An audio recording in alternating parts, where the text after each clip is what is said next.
called about cold dark matter, and this is more primarily thinking about from the astrophysics perspective. And so these are astrophysicists and astronomers who are getting together, and they're kind of looking at it from the perspective of astrophysics and astronomy, and kind of looking at the big picture and looking at what gravity can tell us, and looking out at the, kind of looking into the sky, looking at things like Ryan was saying, looking at large-scale structure, looking at the cosmic microwave background. These are the photons that come from us from, the very beginning of the universe. They actually tell us quite a bit about dark matter as well. And looking at galaxies, looking at galaxies that merge together. They don't tell you what it's made out of, do they? They don't tell us what it's made of, but they can, help us complete the picture. And I think, that's sort of, important. Okay, let me bring a flip in. You're on the theater. I'm going to say theater. Same thing. The theoretical side of things. Has the concept of what dark matter, has it changed over time? It has definitely been evolving quite a bit over the past 10 years. And I'll go out on a bit of a limb here, and I'll say that the simplest garden variety WIMP theories are basically dead. And it was Jody and her collaboration and other collaborations like hers that actually killed it over the past 10 years with their fantastic experiments. And while a lot of people see that as being something where, we're not sending somebody to Stockholm this year, does that mean that we kind of should feel bad about ourselves? This has actually been a really quiet revolution on the theoretical side, where it's led to many exciting new ideas about how we are forced to think about what dark matter could be. Good. So before I want to know how dead the WIMP is. I know a lot about the neutrino floor, and there's all sorts of experiments that are continuing to look for it. So, when will it be that we actually say the WIMP is dead? Oh, great. That is an excellent point. So I am definitely opening myself up to attack here. WIMPs can come with various bells and whistles. You can dress a theory with other features to make it fit a little bit better with the data. But I think the type of thing, so Ryan, in your fantastic article, you mentioned a review article in 1996 that talked about, dark matter is definitely this type of particle coming from supersymmetry. The things that people were talking about in the 90s, if you grabbed any physicist in the 90s and told them, put your bet on what are the properties of the WIMP, I would say 99% of the time, the numbers that they would give you are now excluded. Wow. Do you think... yes, go ahead, Jody. Sure.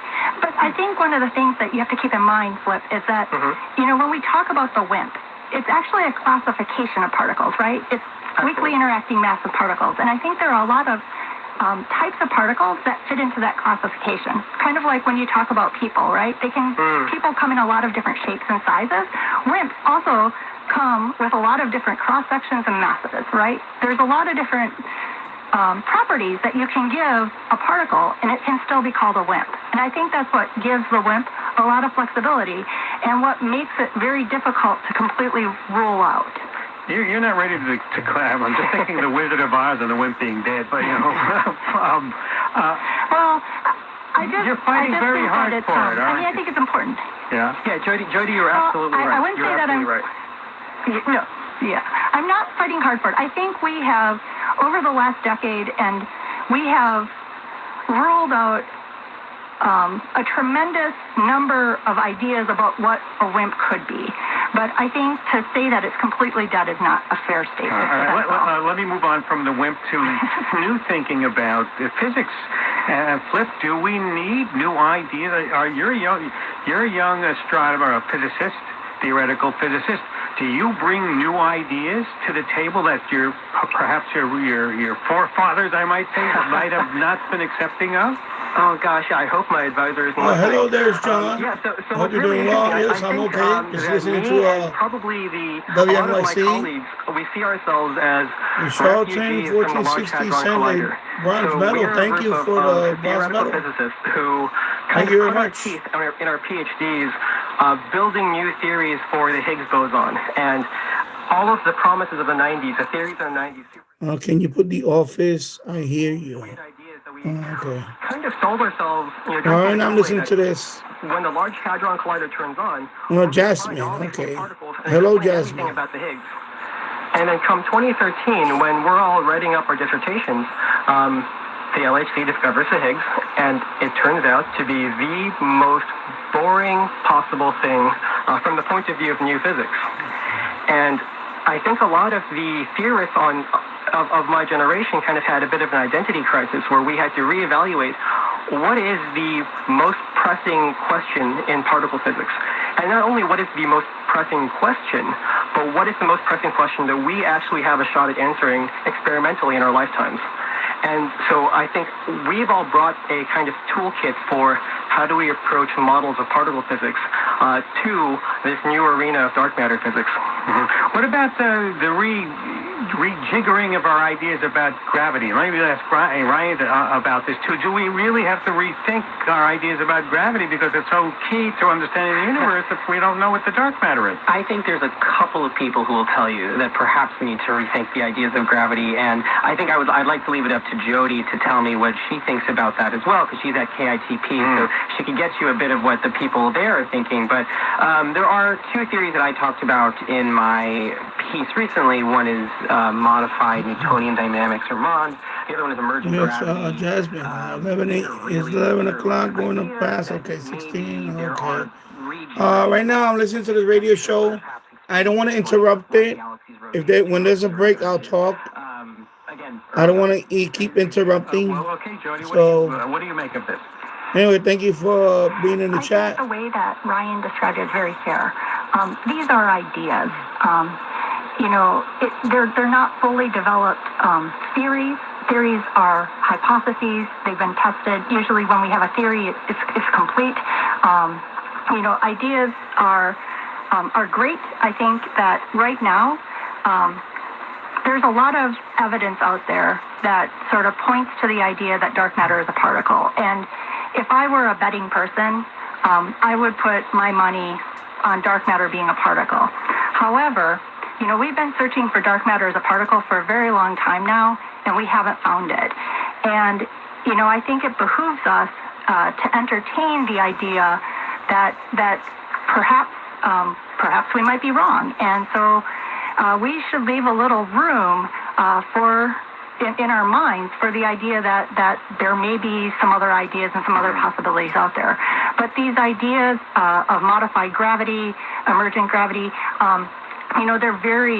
they're not very well developed in that they can explain some dynamics that we see in some of these systems, but they really don't explain some of the strongest evidence that we have for particle dark matter. They don't explain things like the cosmic microwave background, which really, strongly tells us and gives us a lot of real strong evidence, for dark matter.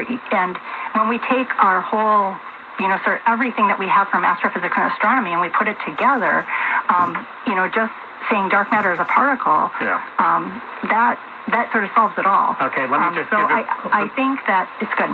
Yeah, okay. I'm Ira Flater. This is Science Friday from WNYC Studios. Lively discussion about dark matter with my guests Ryan Mandelbaum, Flip Tornado, and Jody Cooley. Our number, 844-724-8255. We're close to the break, but let's see if we can get a phone call from a listener in here. Let's go to Bill in, where's it, Placerville, California? Hi, Bill. That's it. How are you? Fine, go ahead. Well, my question is, when you take a look at the universe and what we know about it, it changes all the time and expands, and we get to a point where we think, well, we know everything now, or we know pretty much everything, and then we look back later and we realize how little we really knew. And dark matter, just by the name of it, suggests that that's sort of like what that's going to be. I mean, are we going to be 20 or 50 years from now, are we going to be able to look back, and are we going to know definitively what dark matter is and how it fits into the universe? Sort of like the Big Bang Theory, how, for up until 100 years ago, we had no idea. And then Einstein even said, no, that can't be true. So, I mean... Good question. Let me get an answer. We thought the ether existed once, too, didn't we, Dr. Cooley?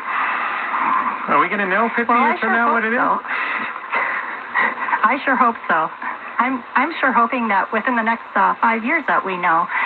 So right now, the United States actually has this portfolio of experiments that it's funding to look for the dark matter. And these experiments, there's 3 of them. One of them is called the LZ experiment. It stands for Lux Xenon. And this experiment is looking for sort of, we call it high mass dark matter. And so this is dark matter that has, or it's most sensitive to dark matter that has masses sort of higher than 10 GeV, so that's 10 times the mass of the proton. It's also funding the experiment that I work on, which is super CDMS. These is most sensitive to dark matter that will have masses between sort of 1 GeV and 10 GeV, so that's 1 to 10 times the mass of the proton. And so these actually are dark matter that are more aligned to the kind that Flip is talking about, these sort of new ideas of dark matter. And then we also are funding a third type of experiment called ADMX. And this is actually this axion dark matter that Ryan likes so much. We actually have a really big portfolio. Okay, looking for dark matter. Sorry. Well, no, I'm sorry. I people hate it when I do it, but I have to do it. We have to pay the bill. So, but you're going to all be back. We're going to talk more about this. As I say, we'll be back in the light after this break. Stay with us.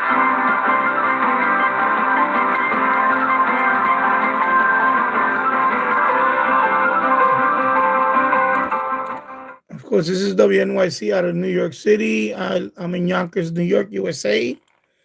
From WNYC Studios. Support for science. Of course, they are experiencing technical difficulties, so they got this programming. Normally, it's BBC World Service at this time. So they're playing some pre-recorded programming, and I found this, interesting about, dark matter and all that. So I figured let me come on for a bit and play this. And Ben Day Ho 419. I am dark matter. Cool.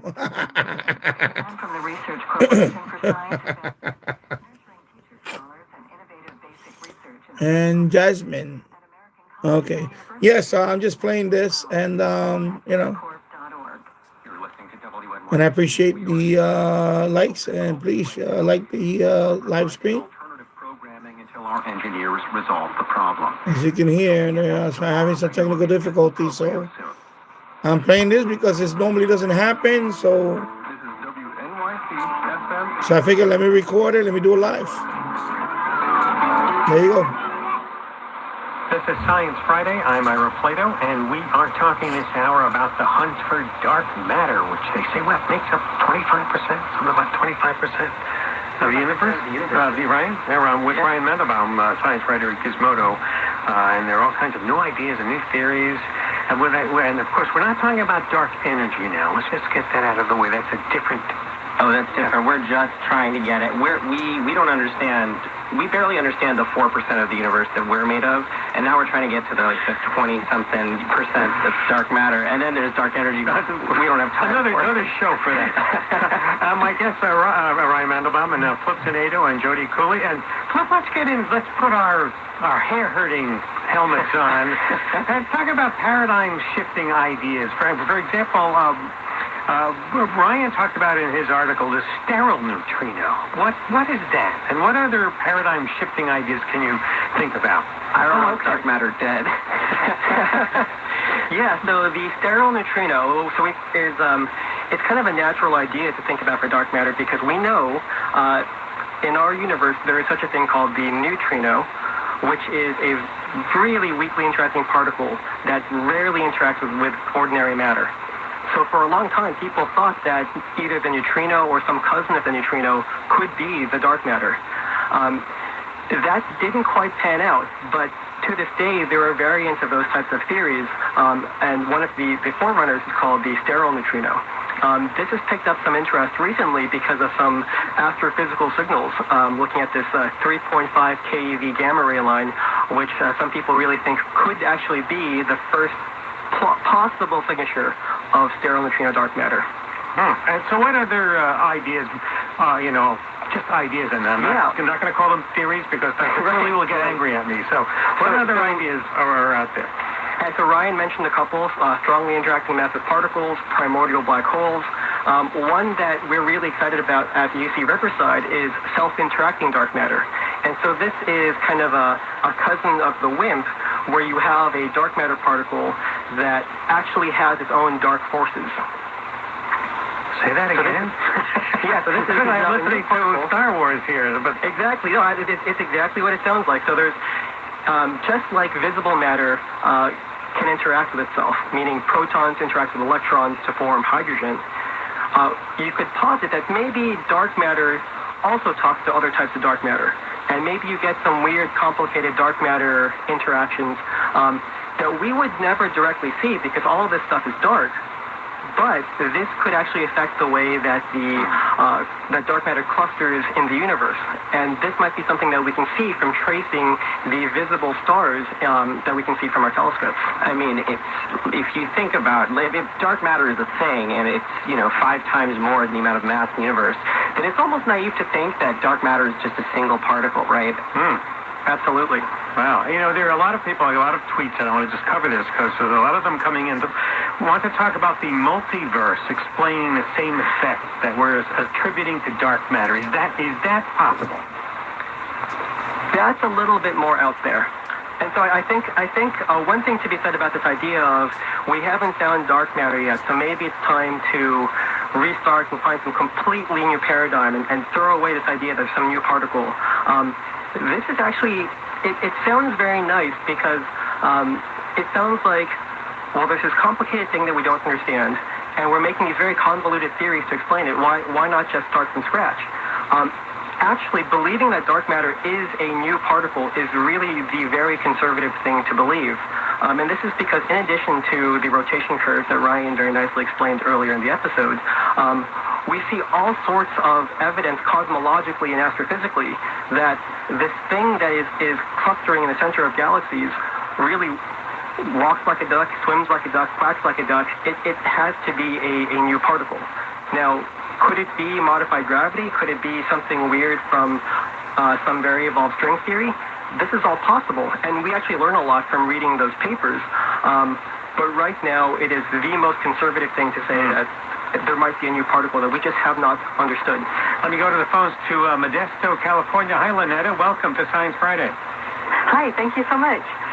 I have a question about technology, basically. It seems like in the search for the Higgs or for gravitational waves, the theory was there, but you had to wait for the technology to catch up.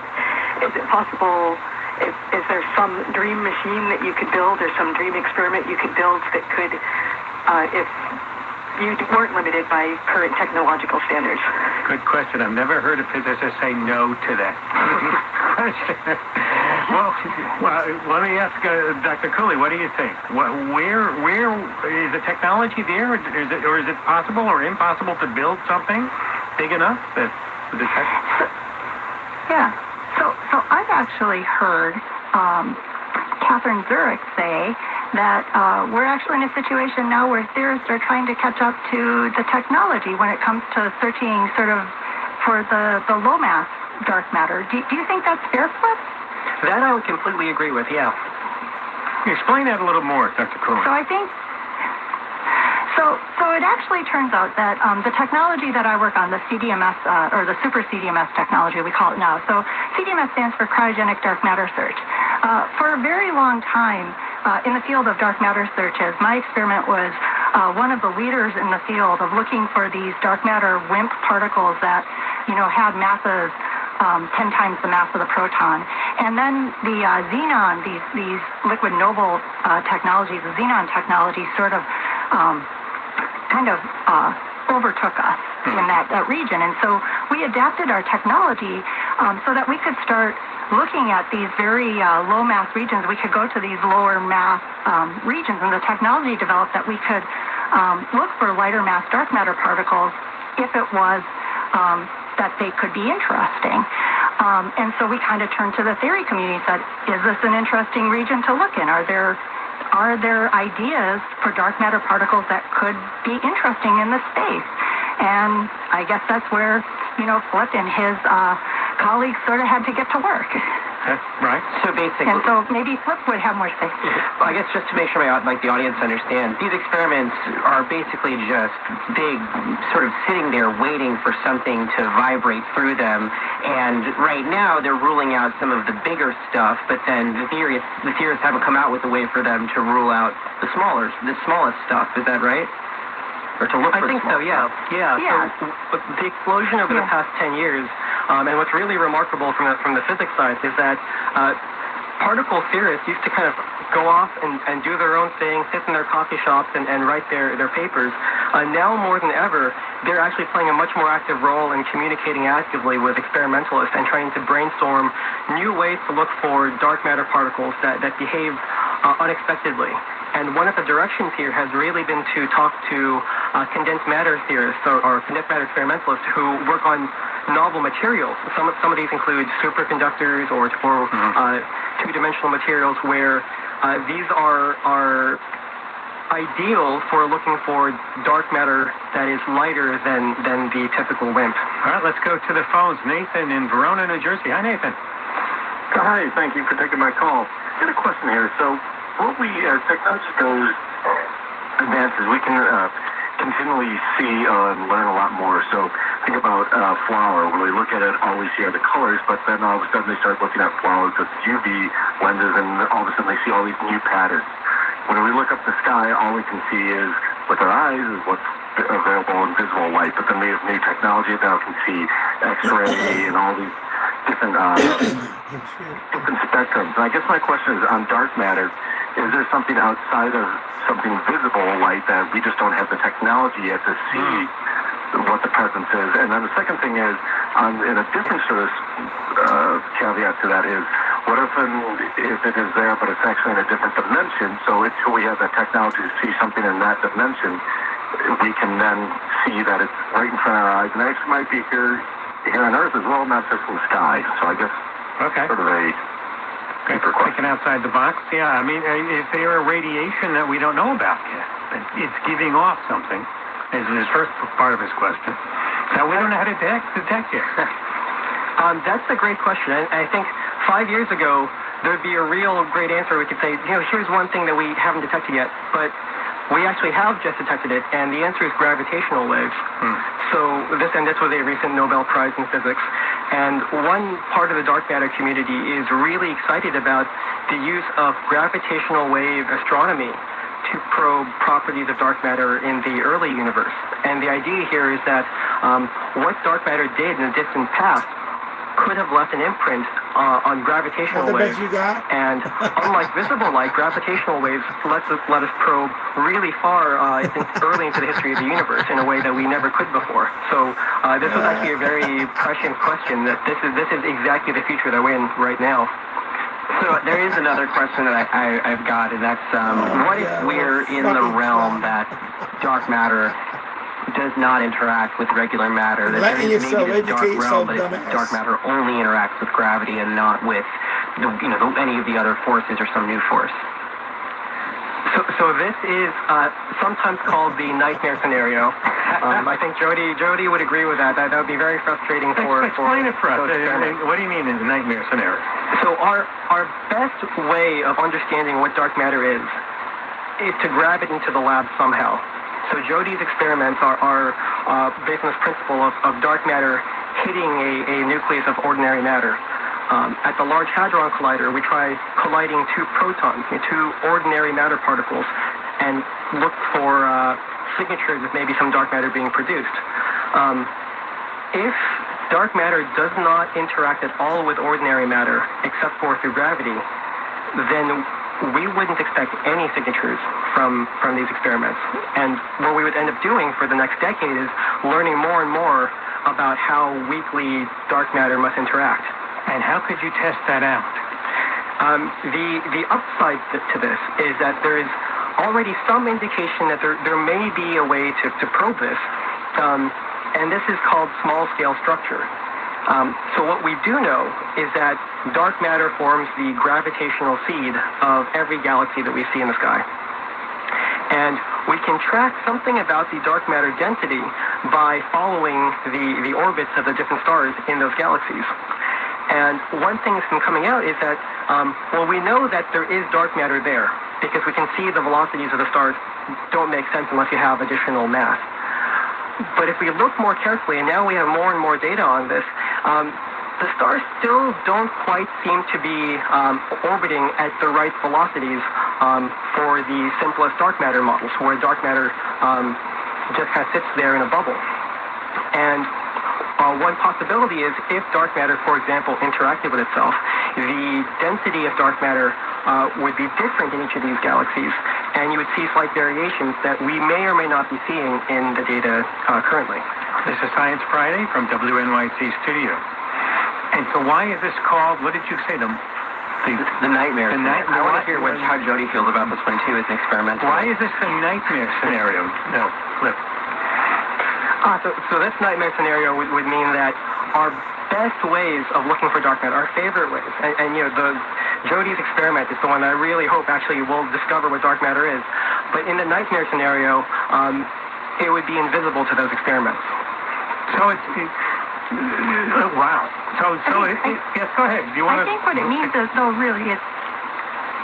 Go ahead, Jody. Sorry, I didn't mean to cut you off. No, that's what I do for a living. I'm sorry. What it means is I think it just means that we have to change our approach completely to trying to study dark matter. It really means that we're not going to be able to study it in a laboratory on Earth. The only way that we're going to learn anything more about dark matter is to start looking at the cosmos as a laboratory, and that becomes very, very, very difficult.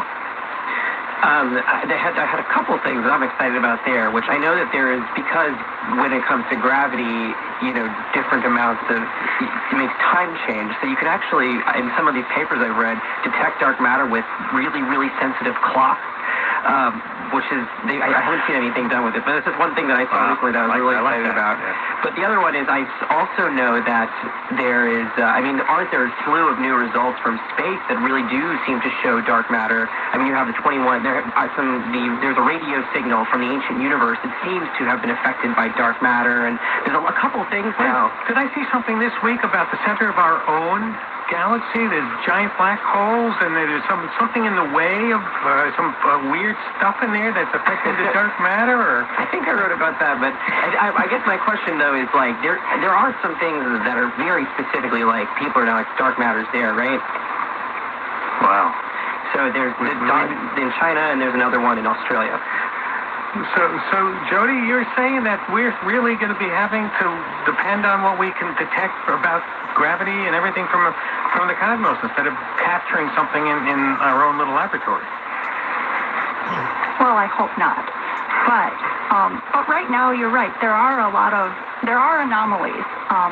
The hard part about, so now some of the things that you're alluding to, kind of pulling apart many different things that Ryan has alluded to. So there are some experiments out there that are looking at using atomic clocks to try to detect dark matter. So one idea, and Flip, I'm not sure how familiar you are with this, but there is this idea that maybe dark matter might be these cosmological defects in space, and using atomic clocks to try to detect these topological defects. And I think the idea is, if I remember correctly, is that when the clocks go through the atomic clocks, they're very, very sensitive, so they can sort of measure very, very tiny changes in time. And so when they go through the topological defects, they would measure, very, very tiny time shifts. And I think so there are people who do atomic physics who propose these different types of experiments with atomic clocks. All right. So that's what the first thing. I have to leave it there because we've run out of time. That's the thing that Ira's been waiting for the entire hour, though. He just wants to hear that dark matter actually just warps the gravity. I love it. We love talking about it. And we run out of time, but Jody totally flipped today. You can't end the story. It'll never end. It's a never-ending story. We got to find it one day. We will come back to this. Thank you all for taking time to be with us today. We've run out of time. An hour has gone by quick when we talk about dark matter. Charles Berquist is our director and senior producer. Christopher Taliata. Our producers are Alexa Lim, Christy Taylor, and Katie Heiler. Luke Raskin is our video producer. Rich Kim is our technical director. Sarah Fishman and Jack Harwitz are engineers. If you'd like to, please send an email to scifry@sciencefriday.com. If you'd like to write us, you can still write us the classic way. Mail still gets here. Science Friday, 19 West 44th Street, room 412, New York, 10036. You can email us, scifry@sciencefriday.com, and also we're tweeting at scifry. We'll see you next week. I'm Ira Plato in New York.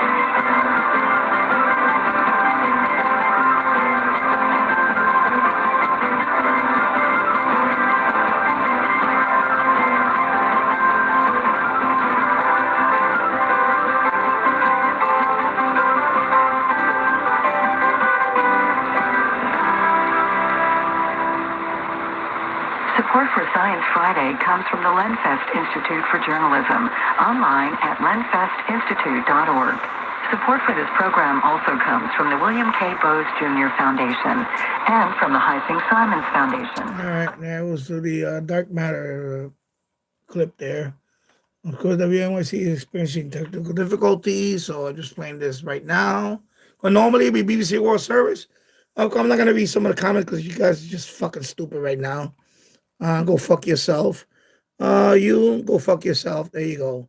That's what I respond to that, you know. I'm not gonna fucking bother with it. And then at the end of the live stream, I'm just gonna fucking ban you off my channel. So go fuck yourself. And go fuck yourself. There you go. Bye-bye. Okay, back to programming. And by the way, you know, since you think about it, maybe, Mr. Cockbreath, you know, hey, you call me a name. I'm gonna cry. Dumbass.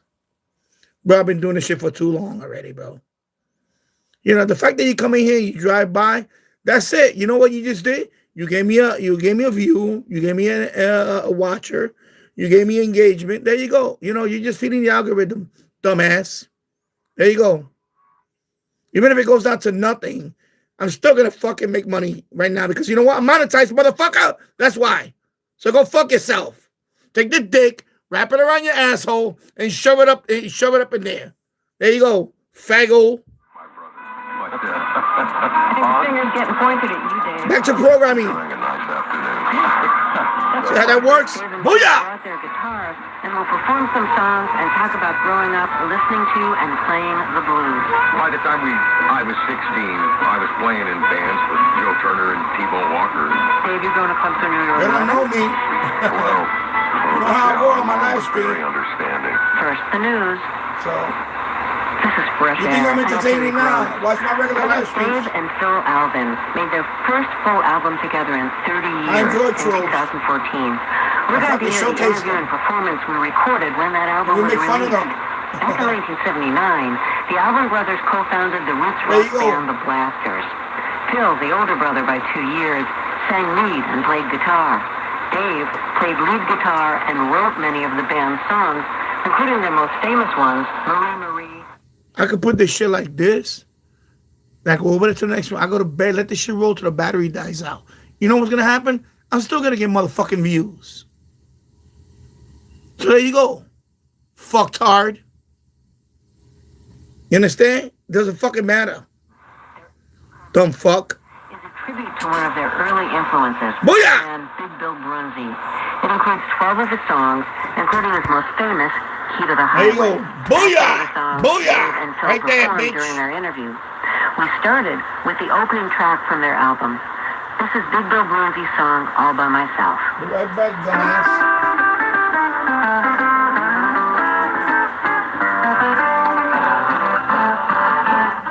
Like, you know what? Leave it on silent because I don't want to get a fucking copyright. Be right back, bitches. Now you can fucking look at that.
There you go. That's how we roll. See how we roll? That's how we roll. Let me see. You ready? You ready to listen to some stuff? You know? Otherwise, you can just hear the fucking boiler go off. You can hear the furnace for the next few hours. I don't give a fuck. It doesn't matter to me. Doesn't matter to me. I'll let this shit roll with the fucking boiler going off. Doesn't fucking matter to me. I'm still gonna get the fucking views. Dumb fucks.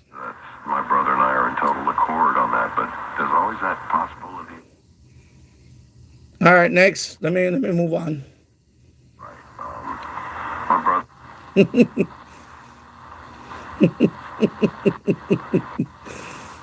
They got no fucking idea, bro. Yeah, let me put on 10-10 wins for a while. I'm just saying, yeah. Two left lanes get by. Let it roll. Westbound Grand Central Parkway, westbound BQE There you go, combo let it as roll. an alternate. And here's what you Hey, need let to it know rip. about Yeah, let it bridges rip. and tunnels. You have one lane closed in each direction at the Holland Let it Tunnel rip. with overnight construction work. The Lincoln Tunnel, that is the better ride in and out of town. And at the George Washington Bridge, you have no construction work and no delays for both the upper and lower levels in and out of the city. Liam Flynn, 10-10 wins on 92.3 FM. At City Harvest, we're on the road every day rescuing millions of pounds of nutritious food for New Yorkers in need, transforming surplus food into sustenance, sustainability, and smiles. That's how we feed good. Donate at cityharvest.org. Let's get a check now of the AccuWeather forecast. Here is meteorologist LaTroy Thornton. A few more clouds build into the tri-state through the early morning, and it stays cold with a low falling to 19 in the city, with some of the far northern and western suburbs turning out in the single digits.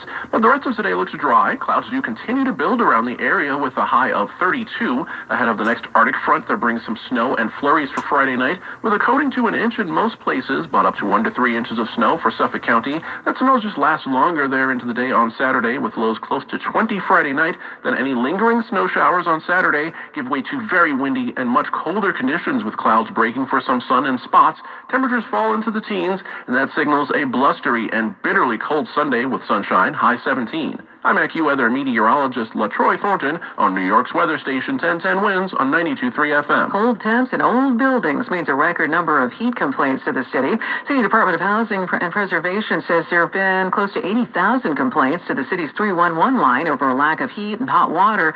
In January, the agency confirming that's the highest number of heat and hot water complaints ever for a single month. Tenants in the Bronx are threatening to take legal action over violations in their building. The conditions inside of their apartments are so poor that they decided to come outside to talk about it. Some days I wake up and my shower is ice cold.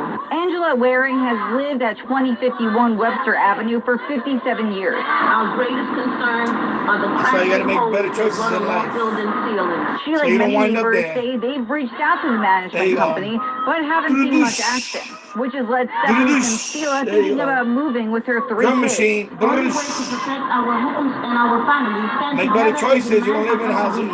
Mary Lou Buckley, 10 Wings on 92.3 FM on Webster Avenue in the Bronx. A highly unusual listing just hit the market in the Pacific Northwest. A 92-foot tall waterfall that includes more than 40 acres of land. It's in Oregon. There's no price on the listing. The land is currently owned by an abbey, a community of monks. The organization has typically allowed public access to the remote area. It's near Silver Falls State Park, but they are looking to move, and they're hoping for buyers who value conservation, privacy, and long-term stewardship of significant natural land. The man who took Pepsi to court for not giving him a fighter jet finally getting his wings. Frontier Airlines is giving John Leonard free flights for life as part of a Super Bowl ad campaign. In 1995, Pepsi aired an ad which featured a military jet, supposedly a prize for collecting 7 million loyalty points. Leonard discovered those points could be purchased for 10 cents, delivered a $700,000 check to Pepsi, then sued the company when they wouldn't give him the aircraft. A few years later, a court sided with Pepsi in the case. Mike Tabusky reporting. The story was made into a Netflix documentary, Pepsi, Where's My Jet, in 2022. A big rescue on Gore Mountain in North Creek. That's about 90 miles north of Albany. About 70 people were rescued from gondola cabins at the ski area after a mechanical problem forced the lift to shut down. Authorities say staff and state park rangers climbed lift poles. They used rope and body harnesses to lower everybody to the ground on Wednesday. The operation took nearly 5 hours. hours. And after all that, not one person was injured, but there was a lot of Why the anxiety and chicken cross temperatures the were below road? freezing. So not a good time on that mountain. Coming up, a beloved American classic is coming back to broadcast television for the first time in decades. Jack and Jill went Have up you the been hill. discriminated or retaliated against at work based on your race, gender, pregnancy, sexual orientation, disability, medical leave, or whistleblower status? Have you been sexually harassed by a bad boss or coworker? Or been cheated out of pay or overtime wages? The law firm of Kleiman Ginsburg fights for employees like you who have been treated unfairly in the workplace and will aggressively fight to get you the compensation you deserve. If you believe you are a victim of discrimination, been sexually harassed, or have been wrongfully terminated, give Kleiman Ginsburg a call now for a free consultation. Remember Mother The law Goose? firm of Kleiman Ginsburg only gets paid if you call 877-8-JOB-LAW. That's 877-8-JOB-LAW. Call the employment lawyers at Kleiman Ginsburg now at 877-8-JOB-LAW. That's 877-8-JOB-LAW. Call 877-8-JOB-LAW today. Are you or someone you love struggling with opioid addiction? Have you tried to quit in the past, but started using again? At Columbia, they understand these challenges and are researching new medications to help reduce opioid dependence. If you're between the ages of 21 and 65 and struggle with heroin or fentanyl addiction, you're invited to participate in a paid research study led by the Columbia Research on Addictions program. As part of the study, you'll receive 1 month of outpatient treatment with buprenorphine, also known as Suboxone Subutex, with 4 weekly check-in visits. You'll be compensated for each screening and study visit. Participants who complete all visits can earn up to $390. Make an appointment today. Call now. 646-774-8189. That number again. 646-774-8189. That's 646-774-8189. Wanna hear Joe? Off to see the wizard, the wonderful Wizard of Oz. We're here to hear the Wizard of Wiz. Entertainment for the first time in 30 years. The Wizard of Oz is coming back to broadcast television. The rights to the 1939 classic have been snapped up by MeTV. The movie will air multiple times in prime time and throughout October as part of MeTV's Halloween Bonanza, a month-long celebration of classic horror, sci-fi, and family-friendly favorite films. Swipe, bro. British singer Zayn is releasing a single later today from his yet-to-be-released fifth studio album. It's called Die For Me. His next album, Conical, drops on April 17th. Man, when I wake up, like, man, how many views I got? Entertainment on 1010 West is sponsored by Shulman & Hill, New York's injury lawyers. Go to hurtny.com. That's hurtny.com. My mom has decided to learn to paint, and she's coming in April. When that's now into creative cuisine, and I've already put on 6 pounds. Remember that, folks? Learning new things comes with age. I'm gonna break records in April. She Watch. started forgetting my name and what we're talking about. I'll be on Super Bowl Sunday, and then after that, I'm gonna take a break, and then I'm gonna break Memory records. loss may be a sign of Alzheimer's disease.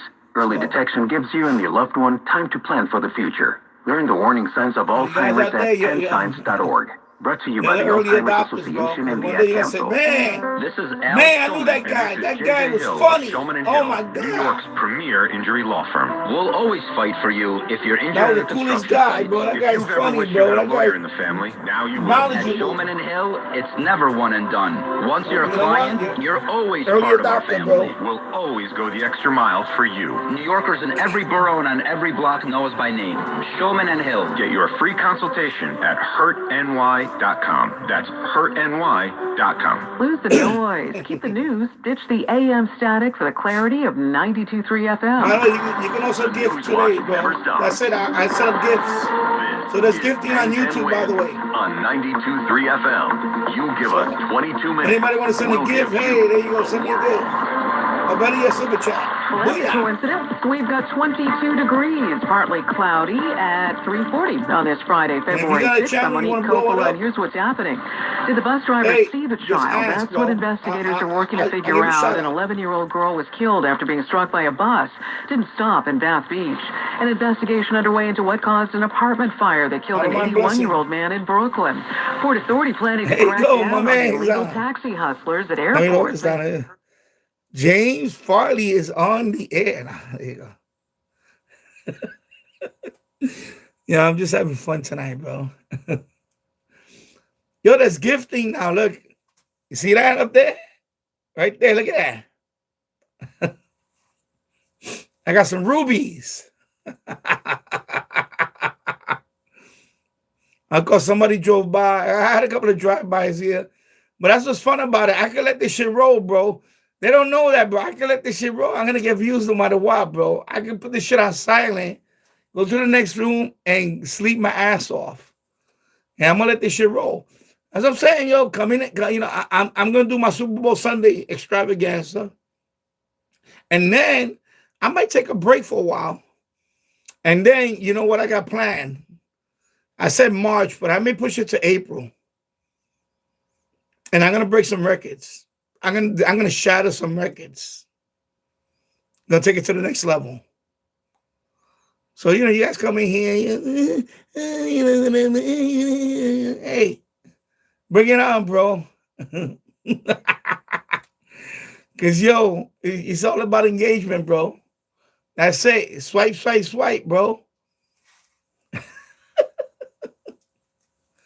Swipe it up. So, yeah. So, happy Friday, James.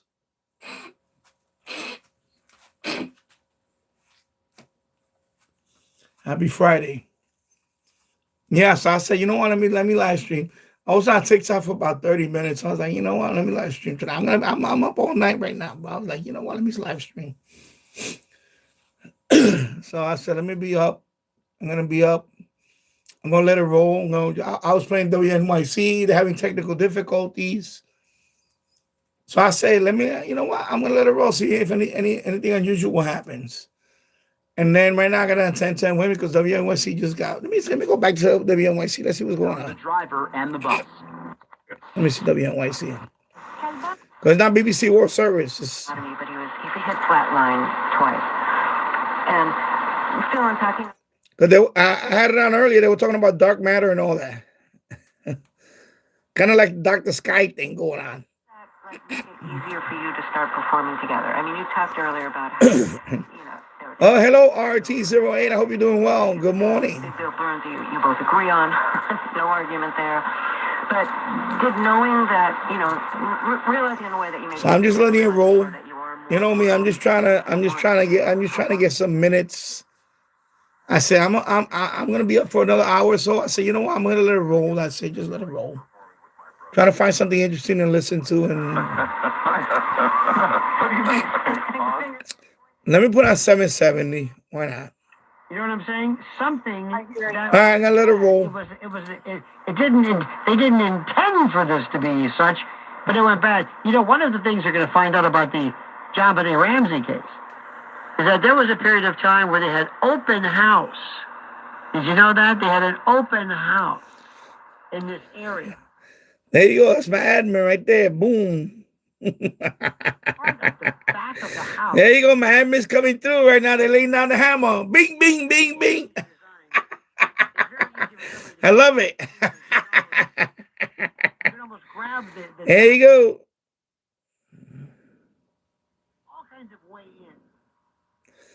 And that short that YouTube pick out of your last live stream was funny. Yeah, the highlights is crazy. I know the highlights is crazy. You know? So. And I'm going to know about this bonus that John Ramsey received. I'm going to make reference to some kind of proving ground that they worked at or on over here in the Navy. And meanwhile, the bodies, the child is there dead, strangled by some ligature. It doesn't make any sense. And they sat down. You can tell they actually wrote the letter for the first time there and then. And also I talked to, since we're talking to JonBenet, since I'm talking about that, I talked to, years ago, to John Douglas, the foremost criminal profiler. And he said he walked into the bedroom. Yeah, they probably used some AI stuff that recognize and highlight. His daughter It's kind of or scary died, how they got the he highlight. himself was a grieving parent. His daughter died. Anyway, they said that when John, the Let's father, see the NVIDIA one. found The NVIDIA the one. child, It's he brought NVIDIA, the not child, NVIDIA, small dumbass. child, but That brought was the a child highlight. to a That was a sofa highlight. and very slowly And YouTube caught that moment. and carefully removed the But because I ligature renamed and it. removed, I think it was a paint But that was a brush highlight. that was used as a tourniquet. And they said the way he held that child could not have been the killer. Because he was holding as though the child was still alive, that's number one. Number two, he had books by his bed of the grieving parent. So what Douglas and others do is they look at extraneous things. They look around. They walk into the house. They look and Yeah, RT08. Yeah, I know. It's kind of scary, but it got to be some AI involved. They probably look at the it's probably like the most viewed portion, and they probably say, okay, because the live highlights takes a few hours. So like when this stream is over, it takes about 6 hours. Then I'll see the live highlight on my library, ready to be posted, because it goes into private first. So when the video gets rendered, they pick the highlight. So that's pretty freaking, so they must use some AI stuff,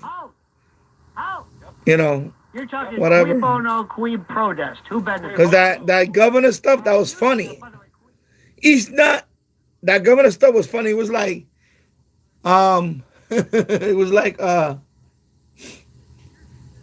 it's NVIDIA, not NVIDIA, dumbass. That's what I had said.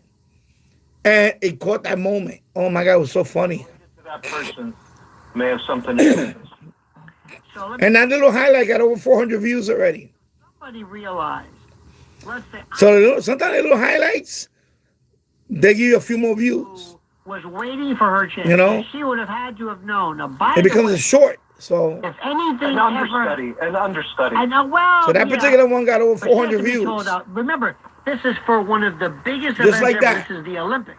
Yes. Because So they would have had to have known. I changed the title. If ever anything happens, as you know, Mr. or Ms. Understudy, if anything happens to Samantha, if she can't make it because, let's say, of a personal disaster or tragedy, you're it. Bags are packed. Bags are packed. So she picks up the phone, calls up some hitman or somebody, targeting It could be a relative, a friend, right. a casual, and they target somebody she met along the way. And they target, by the way, not So that was a highlight. That would have been even better. No. But that Not- one I not renamed her the husband, title. not anybody. No. But targets her mother. An easy target. Easy target. Once the mother is removed, He's not going to be able to. and you're going to then they and do hopefully the even most even incompetent the law mundane enforcement in the history of highlights. mankind. They bring me some, 100 views, The Keystone 200 Cops, views here. That one brought me Nanos, 400. And also, wait a minute, wait for it, Ash Patel to the rescue. This is perfect. They help. You gotta find out where your cash is sometimes, you know? You know, Thomas, many words come to mind. Interesting, but mostly psychopathic in your own. Like the one about Chico Pete. That was one of the first highlights. It was funny. But I waited a few days because, I didn't want to, annoy the kid. I didn't want to piss him off to the point that he go crazy. So I was talking about, that, what it was, that, he was like, when I kept bothering, I said, yo, what's up with the server? What's up with the server? And then he was like, he got all pissy. And then he posted the error message. I said, yo, send me the error message. I want to see what it was, so maybe I can help you. So then he posted the error message. And he had his password in there. And his password is Chicopee Radio 2009. I'm like, bro, why your password is Chicopee 2009? So I put, I put that in the Discord, and I put laugh from my ass off, LMAO, like what the fuck? Like, how can you pick a stupid password like that? The same name as your channel, the same name. Like, how stupid is that? Like, I thought he was like a little geek or something. Of course, he's not. He's a fucking dumbass. And he went off on me. That's when he went off on me on Discord. He said, "Oh, you're not hacking my shit, you fucking bitch." And all that. He called me a whole bunch of names. And that's when I banned him. I said, yeah, I'm finally going to ban your ass. For all I know, it's probably him earlier. Came on here. He's still trying to connect to my FMDX web server. Every day he connects to it. His ban account tried to connect to it. He can't. It says it's banned. But then he comes with another account, a VPN account. The kid is nuts. He's like stalkerish. But I got that clip as a live highlight. And YouTube picked that. Out of everything, the whole last year, it picks that, the monologue. That's how scary that live highlight is. It's funny. Let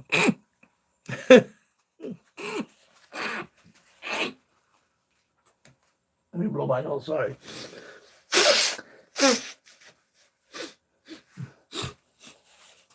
So it's funny. It's funny that that live highlight thing. I mean, the good thing about it is that it always generates another video for me to put in the short library. So my short library is getting full. Little by little, it's filling it up. So I say, you know what? I'll take it. It's okay. Ask them about Morgan & Morgan. They know. I look forward to talking to you. So yeah, so you timed them out for 86,000 seconds. Okay, cool. Yeah, these people come in here with the drive-by. They think that when they try to insult me, it's like, oh my God, they're gonna break my heart. Come on, bro. I've been doing this shit for almost 10 years, bro. So I leave it there because I leave it there so I could read it later on and see how stupid they are. But I'm glad you come in here and clean it up. I was gonna do it anyway, but you guys came and cleaned it up. That's good. It's like the cavalry. So I'm still waiting for the other guy with a joke. He was going to say joke. I'm still waiting for the joke. The Other Side of Midnight with Lionel. Lionel.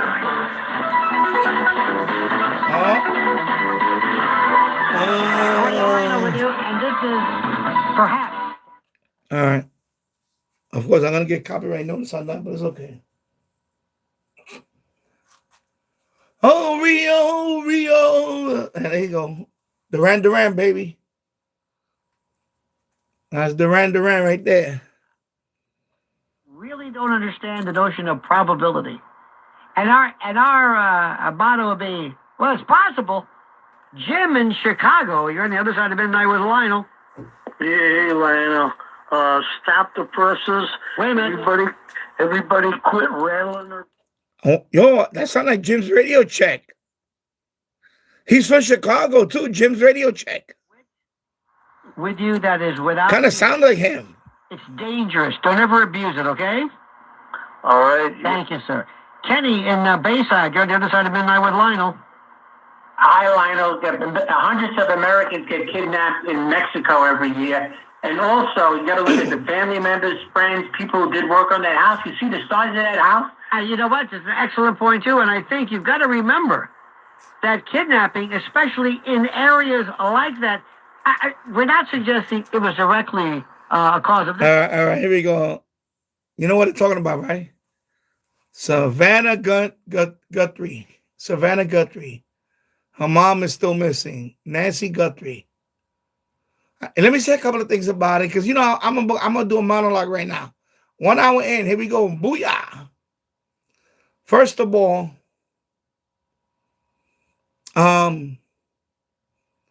she's making $18 million a year. Think about that. She's making $18 million a year. Right? I mean, yo, chime in if you want, bro. She's making $18 million a year. She's making $1.6 million a month doing the Today Show. That's a fucking sweet gig right there. Almost about $18 million a year. And she's been doing this for a long time. What, like 20 years? At least 20 years. So she's fucking rich.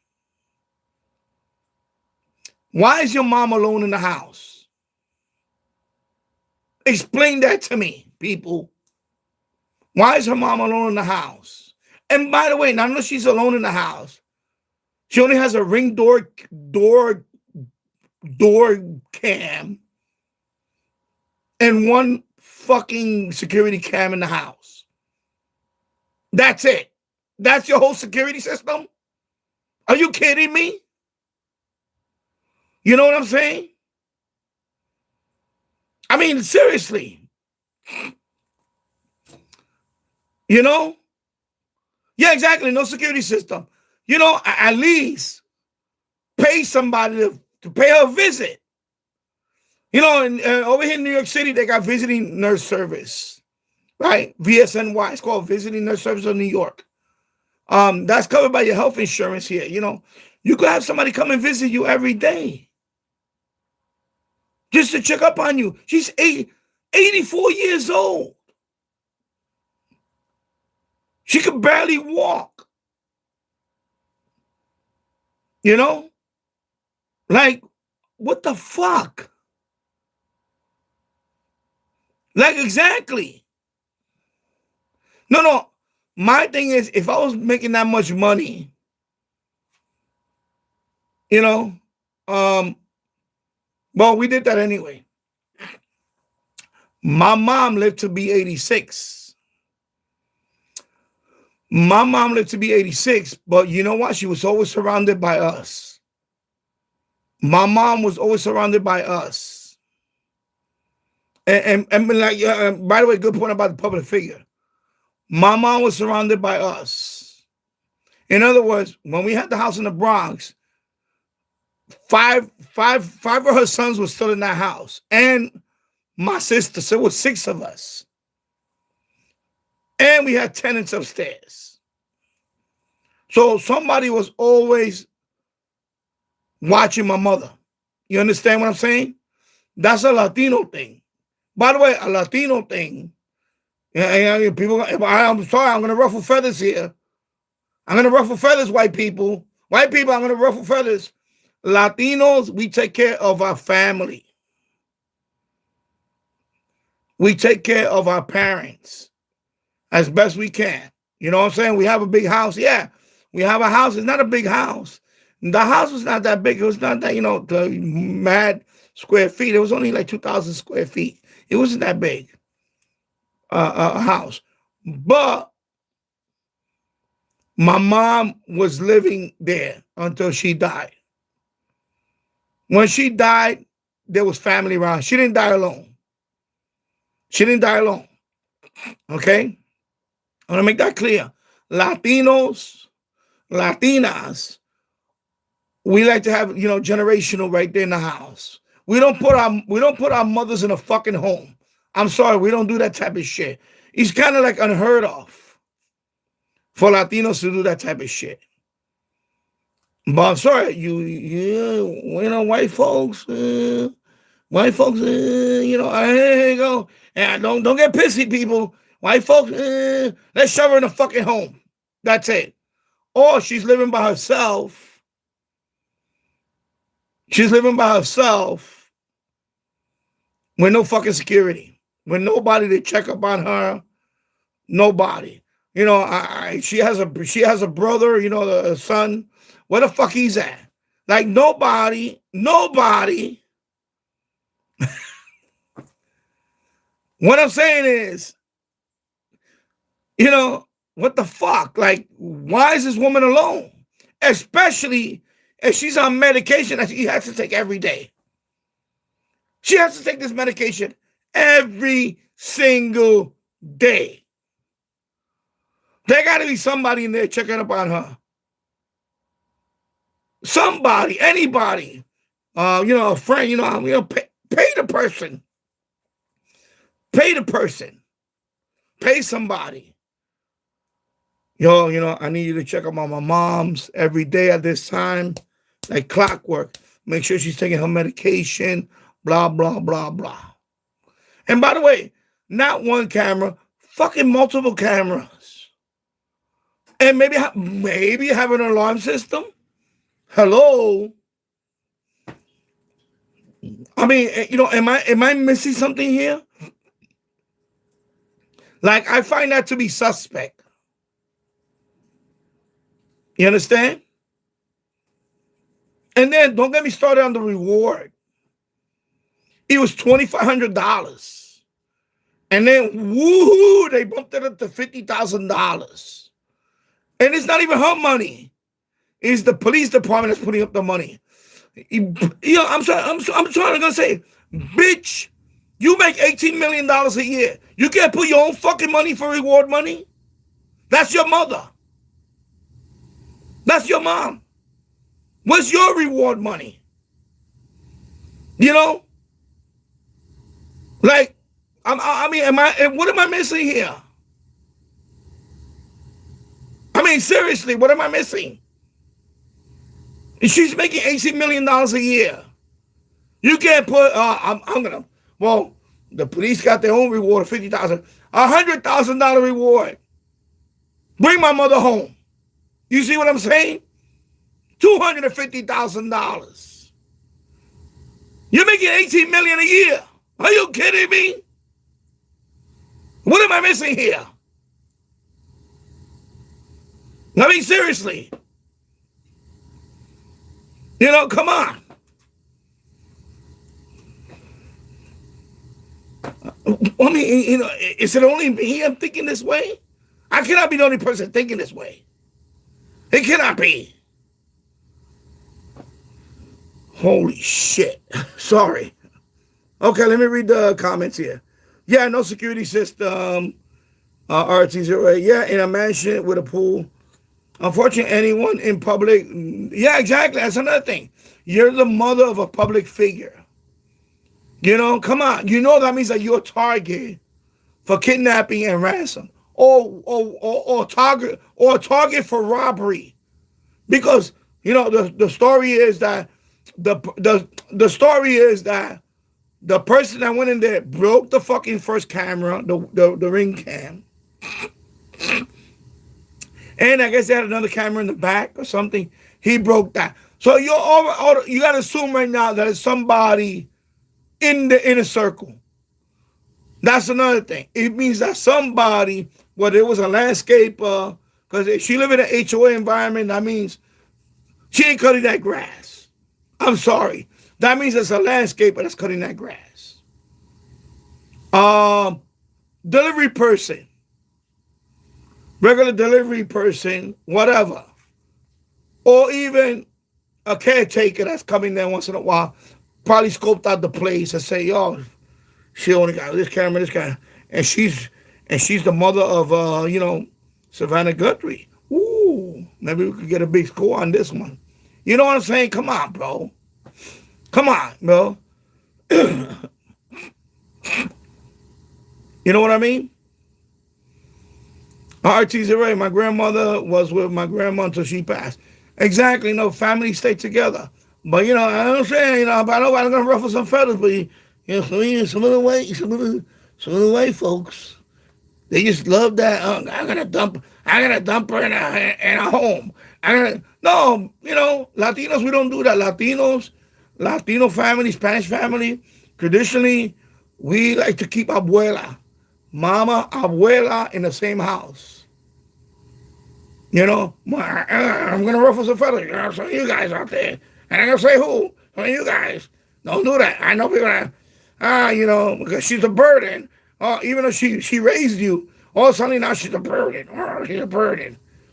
Let's put her in a fucking home. Yeah, come on, bro. Seriously. I'll keep it real here, bro.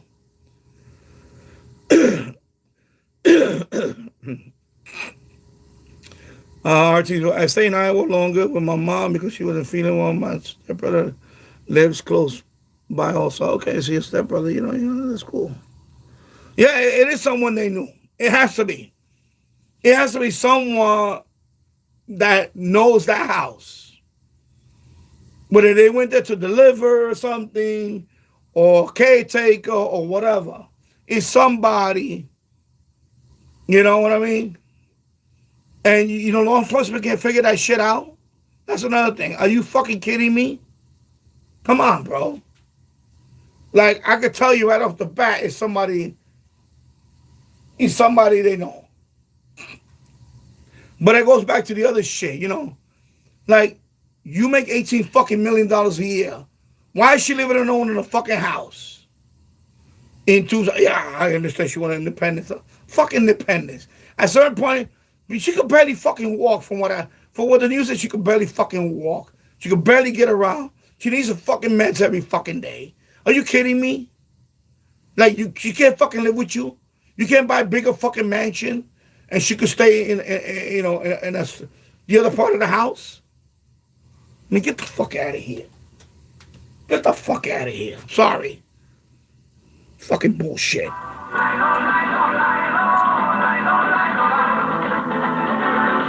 That's what people love watching me. I say it like it fucking is. Get the fuck out of here. The last hour of this thing of ours, and let me just tell you something. Thank you immensely for some of the best stuff I have heard. Your comments, your thoughts, I'm telling you, I can't tell you. Your ability to extrapolate and to say, yeah, but what about this is so fantastic. It was like, good night. It reminds me of during OJ when fucking making $18 million. And the ransom, and the reward money is $50,000. And it's not even from her, it's the police department. Maybe where the fuck is her fucking reward? I would have been like, yo, bro. Mother? Could be. I'm sorry, that's my mom, bro. You know what? The possibility was $250,000 reward. I want information on how to get my mother safely to my house. What should That's it. Boom. You know what I mean? Come on, bro. Announcement. Number one. Fucking fake speech. You have to make sure that the sheriff knows what the hell he's doing. Okay? Everybody right now, I'll bet you anything, that sheriff, Nonas, whatever his name is, probably got on the phone, called somebody from William Morris or said, listen, what do you think? I want to be the next Grady Judd or the next, I want to be the next Sully Sullenberg. Can you take, it ain't going to happen with this guy. He doesn't have it. Fucking idiot. There has to be one message, one voice that's very, very specific.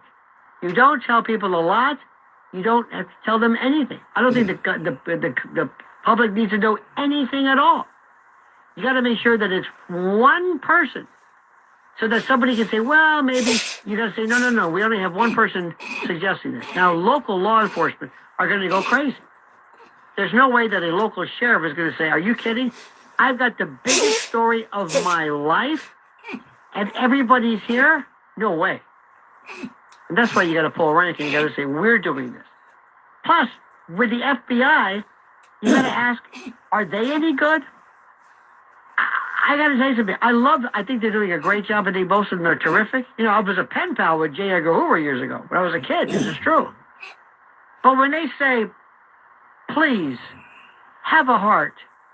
She's old. I feel like saying, I go, listen, Mr. FBI, why am I doing this Mexican voice? But do you think they want to say, excuse me, maybe you missed this, sir, but we're kidnappers or murderers. You think you're going to tug at my morality strings? What is the matter with you? And you really got to ask the question, why in the name of God are they doing it? Why? Do you think she's alive? Question number one, do you think she's alive? No, she's dead. Here we go. Here's my theory. Here we go. You want to hear my theory real quick? Booyah, I'm going to say the theory. somebody scoped out that place. Somebody that knows them. You know, like where you said somebody they knew, right? But this is what happened. I think it's not a kidnapping. Well, it's a kidnapping, but I think what happened was there got to be some knuckleheads. What happened was, and yo, if I'm right, bro, I want credit, bro. If I'm right, bro, I want credit right here, bro. I want credit. I want people to come back to my channel and say, you know what, Danny? You fucking hit a home run with this one. Here you go. Here's my theory. Here's my theory. It's somebody they know, somebody that knows that she's alone, somebody that knows that they got no security, and they went in there to break into her house. That's it. They didn't mean to kidnap her. This is why my shit is different. It's not about kidnapping. I think the kidnapping happened later on because they fucked up. I think what happened was it's probably some young guys. Some young guys. They went to break into the house to steal shit. You know, a burglary. But she was there when they thought she wasn't there. And they say, oh shit, we got this fucking woman now. What the fuck are we gonna do? She's, you know, and probably one of them say, you know what, bro? She's a hostage now. That's it.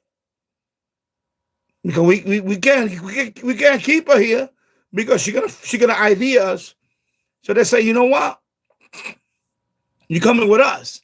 And they probably made her, you know. Of course, there's no record of that yet. That there was an ATM transaction, I think. And they say, you know what? We're gonna take her, and of course they probably don't know her health history. Well, they probably do know some of it because they got to be somebody they know, and they probably thought maybe they can get away with a couple of days holding her. But she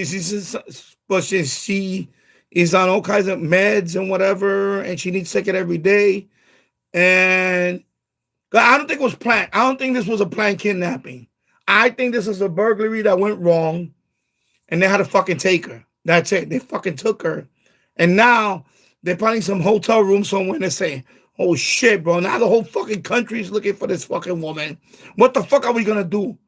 And you know what it probably did? And this happened quite a few times. They dropped off somewhere already. They probably drove out somewhere in the desert, somewhere out there, and they probably, I don't know if they actually killed her, but she was already injured because they found blood splatter and all that. Maybe one of them finished her off and dumped her somewhere in the desert. We're talking about Tucson. And I think that's it. I could bet the farm, she's gone. She's dead. She's dead. Okay? I know people don't want to hear that. She's dead. She's dead. She's deader than a doornail. She's out there chilling with the iguanas out there in the desert right now. She's dead. She's fucking buzzard meat right now. All right? Fucking buzzard, whatever the fuck you call those birds, the birds that eat, buzzard meat. Yeah, exactly. That part of the country is wide open. Exactly. She buzzard meat. She's scavenger meat somewhere. I'm painting that morbid picture, but yeah. And it's going to be, I bet you, it's going to be a couple of guys and maybe some chick that got sucked into it. It's going to be like at least a couple of, I'm going to say it might be some Mexicans. And they probably already went to the other side. Because, by the way, that's near the border. So they probably already fled into Mexico. And that's why they came out with the Bitcoin address. Oh, send them money to Bitcoin. They said we fucked up. Whatever. It was a fucked up robbery. And they were probably illegal. Politically incorrect. Politically incorrect. Here we go. Alert. Here we go. Where's my little bell? Where's my little bell? Here we go. PC alert. Here we go, people. Probably illegals. I'm pretty sure they were illegals. So, yo, if I solve this crime, I better get fucking shout outs. And I said, Dan, that fucking guy Danny fucking nailed that shit. You better believe it's some illegals. Illegals probably already fucking, they're probably already in Mexico. She's buzzing me somewhere in the middle of the desert. They're already in Mexico. They've already fled. All right? So I called it. That's it. That's my theory. It was a botch burglary, but she was fucking in the other room.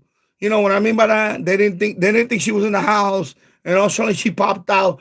Oh my God, what you guys are doing here? And they told her, bitch, shut up. They fucking muzzled her ass. They probably punched her for a couple of times. And they had to fucking they took her with them.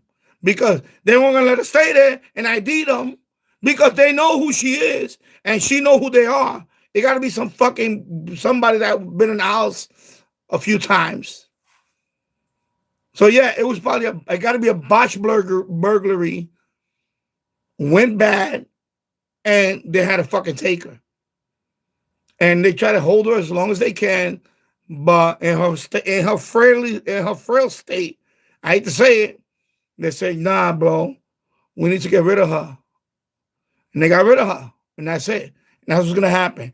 This story is gonna end tragically. They're gonna find the body. That's it. She's been missing since Saturday, and today's Friday. Yeah, she's gone. There you go. In this location and travel to that location. I don't know if she had her phone with her. They probably didn't. They probably left it somewhere. One more thing. And by the way, they were smart enough not to take your phone. So kudos to them on that one. Had they would have took the phone, had they would have took her phone, they would have been pinged.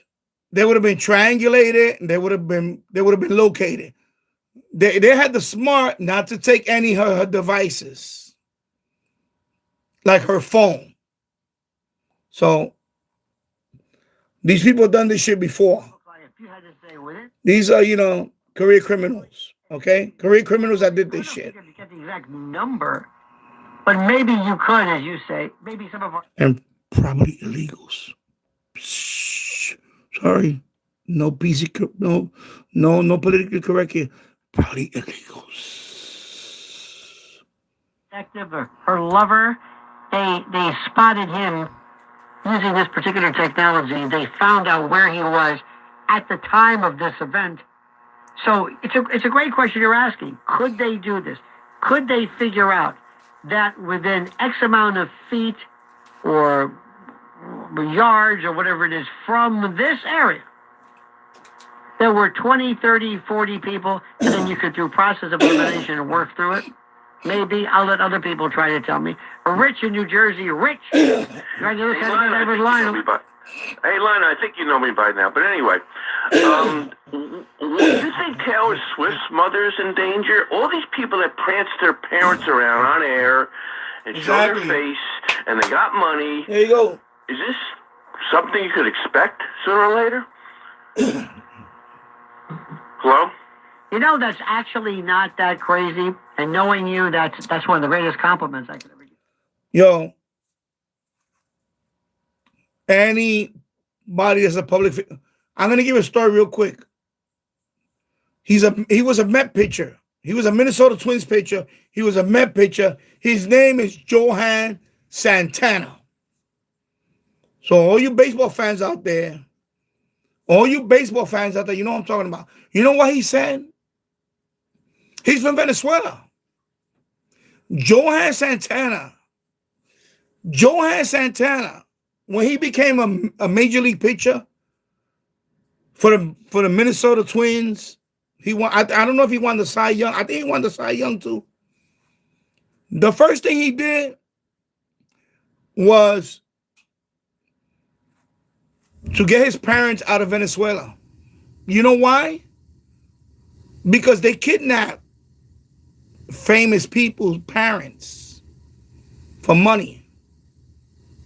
Johan Santana said, No, I'm gonna bring them to America. They're not gonna live them because they were a target. The minute that man became famous, your parents are a target. Okay? So this ain't nothing new. This is not nothing new, people. Like the caller just said. I'm sorry. Taylor Swift, especially when you take pictures with your parent, everybody know who the parent is. They're like, oh, that's so-and-so mom. That's a bullseye, bro. That's a bullseye. The same analogy is for a person like me. Me, right? Imagine I win the lotto. I win, $700 million. You think I'm going to live in the same block that everybody knows me here? Especially down the block over here, there's ghettos. The minute you make that much money, you got to get the hell out of Dodge, bro. You got to go buy yourself a bigger house, maybe even some land, like almost like a compound. When you make money to a point where you could be a target, you got to move, bro. You got to be out of it. You can't be, I'm going to go up in the same block. No, fuck you. You're a target. You're a target, bro. The minute you make any type of money, you're a target. You're a target to somebody. Especially people know that you're making money. You're a target. That's it. So Johan Santana, I remember I was an interview about that. I heard an interview years ago about that, and he said, no. He said he had to get his family out of Venezuela because that's what they do over there a lot. They kidnap people for money. They kidnap people just to collect. And he said, no. He said, no. He set them up. He set the parents up in the States. He said, no. I can't take that chance. He says that happens a lot in Venezuela. Imagine. And he's not making, he made good money. Yeah, he had good contracts. But 84-year-old woman living in a house by herself, that's no match for anybody.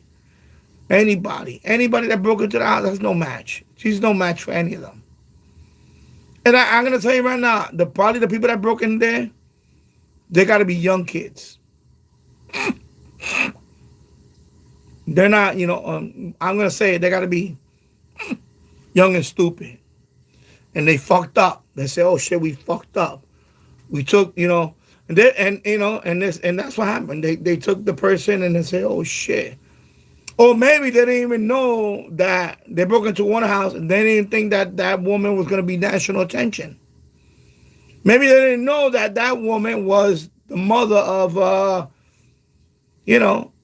Savannah Guthrie. It could be that angle too. Yeah, I'm sure they got James Farley. The thugs probably got burner phones. So yeah, I'm sure they got burner phones. I think they do. I think they already kind of established. Yeah, but definitely they did the one thing they didn't do. They didn't take her phone. I think she had an Apple Watch. She had an Apple Watch. They didn't take it. So that tells me that, these are career criminals. They know better. They know better to because Apple Watch and all that shit got that shit got that tracking shit. Yeah, exactly. That's what I'm saying. RT0, it could be, maybe they thought it was an easy robbery and it went bad. Exactly, that's what happened. Many cases I watch on these channels, somebody breaks into the house, they didn't think the victim, they thought the house was empty. And exactly, that too. They took this woman, maybe they didn't know who she was. And then all suddenly, oh shit, bro. She's the mother of a famous, Today Show whatever. And they said, oh shit, now we can't get rid of her so fucking easily. And supposedly she had the pacemaker that was trackable. Yeah, but it was trackable to her phone. But they didn't take her phone. But the phone, you know, the Apple Watch. I think the Apple Watch and the tracker, the pacemaker tracker, they didn't take that. They didn't take it with them, the perpetrators. So that's how, when they found the pacemaker tracker, or I guess it was part of the Apple Watch. Maybe there was an app in there. And they said that she already had, I think, an episode or two. Yeah. No, I know who she is. Because she did that town hall. I think it was in 2020 when Trump had a town hall on NBC. She was the moderator. That's why people mostly know her from.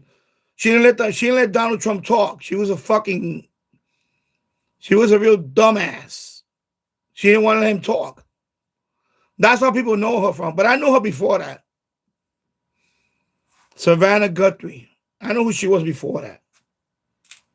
But yeah, the most recent thing about her was 2020 when Trump ran for president and she kept denying the laptop bullshit on him. Oh, you know, that's not true. There's no laptop. And he's saying, yeah, there is a fucking laptop, bitch. What the fuck are you talking about? Like, she was definitely fucking, fucking trying to torpedo his fucking presidential campaign. That's why people know her recently, because of that shit.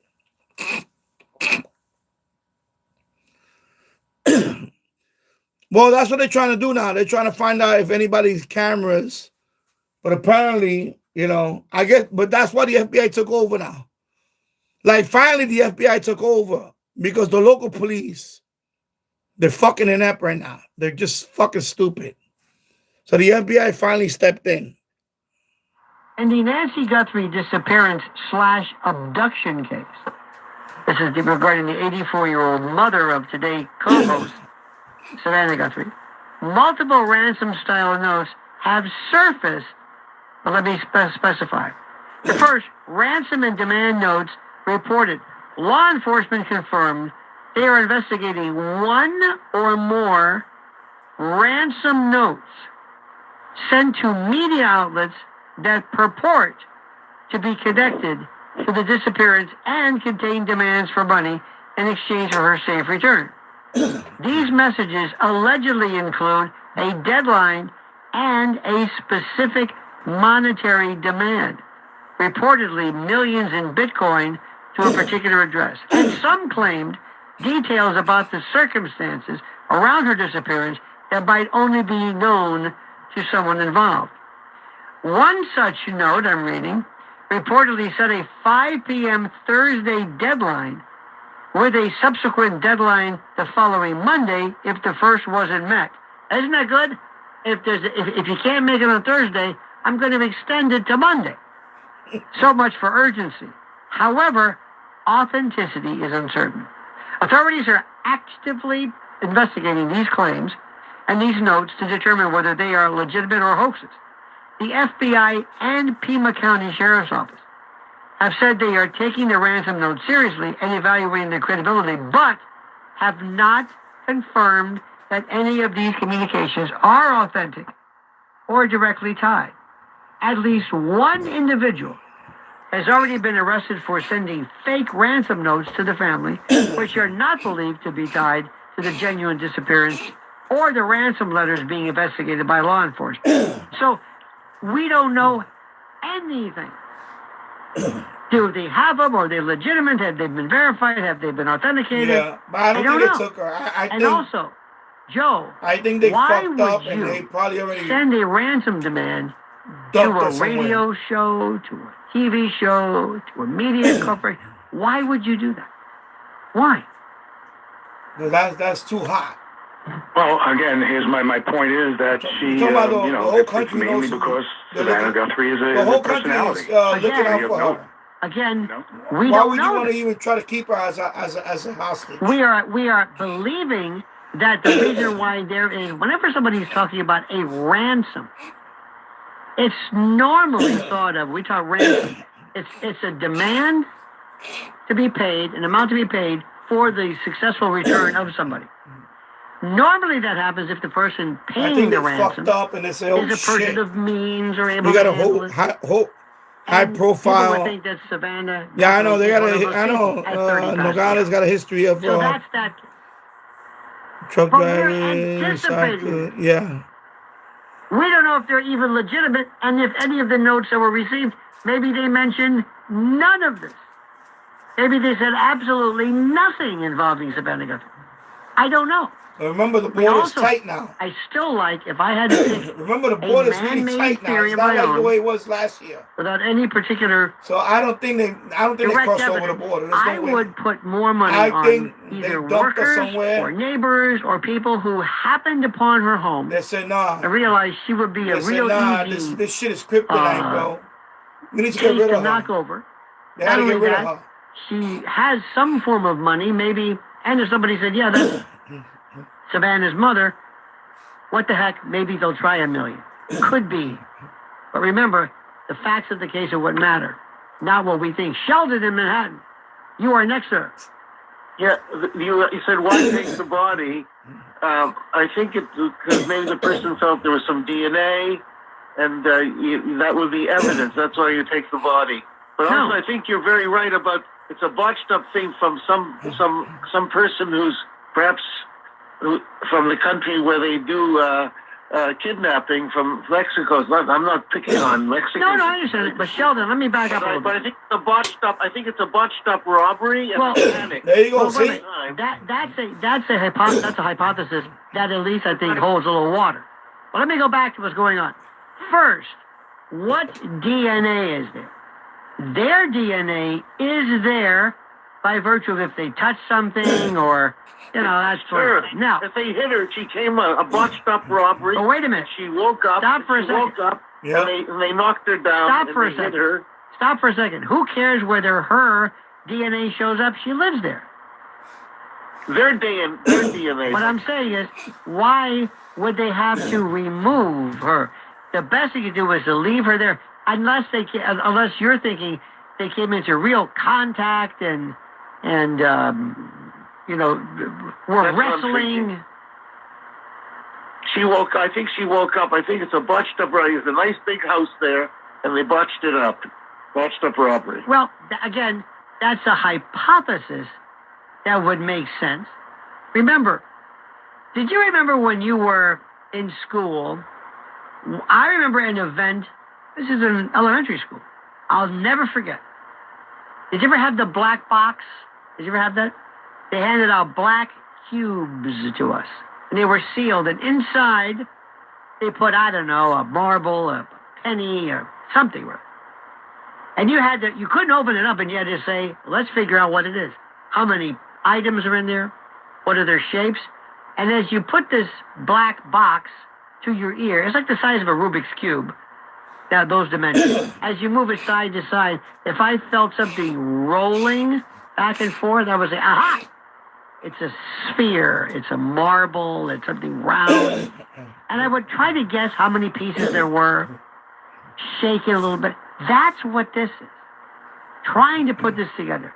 You're also talking about wherewithal. You're talking about somebody who has something, they are panicking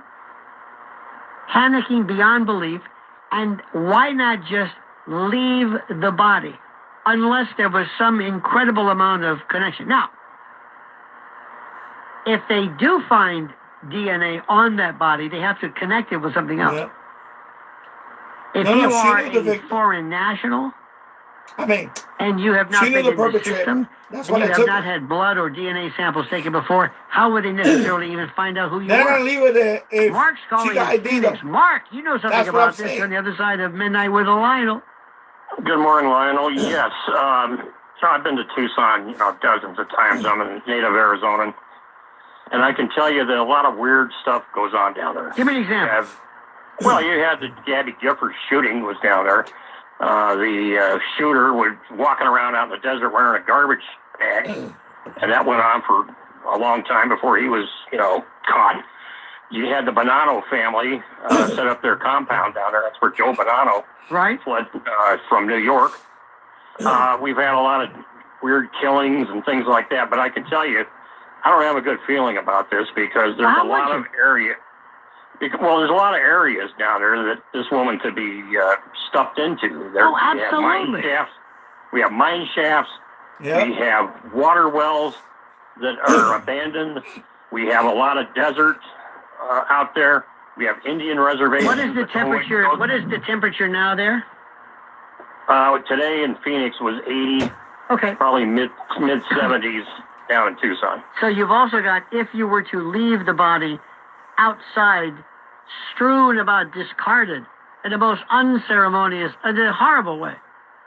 Yes. You would have to worry about wild animals. You would have to worry about. But the thing is that if you had a botched robbery at first, remember you had no ransom or anything. Something went wrong. Something went wrong. She had a heart attack and died. Yep. She knew tried them. She knew them. Confront you. She knew whatever. them, and they wasn't going to leave with it. Picked the burglary at the if you break into that place, they went and in she sees you and she knows you, thinking you're not going to leave with it, bro. Or, you're not going to leave with it. You're going to take it with you. Or you're going to have to kill her right there. You're going to either have to kill her right there, roused from slumber, or taken out. You're going to take her with you and then hand her somewhere else. Why would they want to do that? Why? I don't know. This is a real stumper. Well, see, no, but just think. You and I, okay, better yet, let's say you and I are going to do it. What would we do if I said to you, Mark, we want to go in there and we want to burgle her? Why? Yeah. She might have cash. What are we doing this for? What are we looking for? That's the first goal. Why are we risking getting caught, an attack dog, whatever? What are we getting out of this? I don't know. I can tell you that there's speculation that the cops are not revealing everything. Oh, I hope not. I hope not. They're not playing all their hands. I'm not. I mean, I don't know if I have a lot of faith in the Pima County Sheriff's Office or not. I mean, the sheriff said that he was on the Giffords case from the get-go, so I think he's trying to allay fears. I don't know. It's one of the strangest. I was in news for 40 years, and both national and local. So, I mean, this is... Did you say 40 years? Yeah, about 40 years. What did you do in news?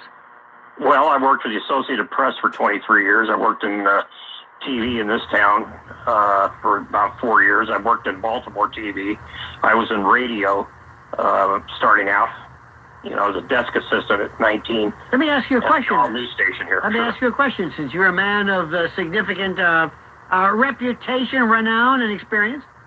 What do you think of Ashley Banfield, who announced that she has a high, well-placed source that all but guaranteed that the son-in-law, Mr. Tommaso Cioni, I believe, is the main suspect? What would would you as a journalist report that? No, because you got to consider the source. I don't find her to be all that credible. No, wait. Aside from that, let's assume somebody really did come to her and they said, no, I'm telling you the truth. I'm the head of the division or whatever it is. Let's just assume it was. Would you announce this? Or would you clear it with the FBI?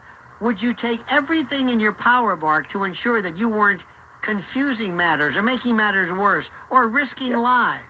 Isn't that what you would do? These were things that I had to come across when I was a supervisor at the AP in Washington. We had to check sources, multiple sources, before we would go with something. Mm-hmm. I can tell you there were times when we had plane crash numbers that were wrong, and we had to bring people back to life. So, I mean, there are screw-ups.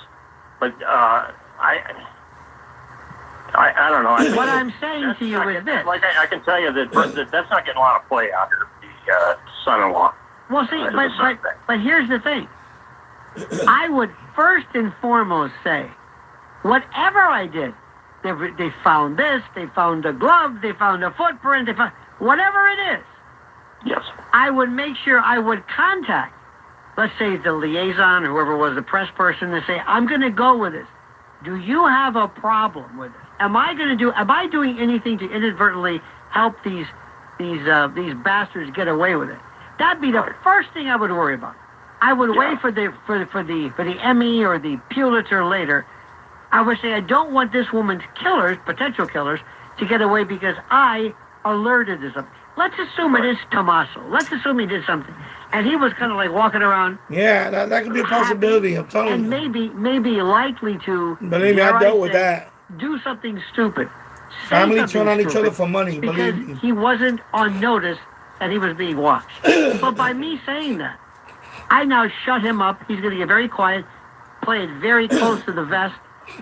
And if he is a suspect, which we're not saying, I just ruined it by announcing it. That's what I can't believe. Yeah. I totally agree.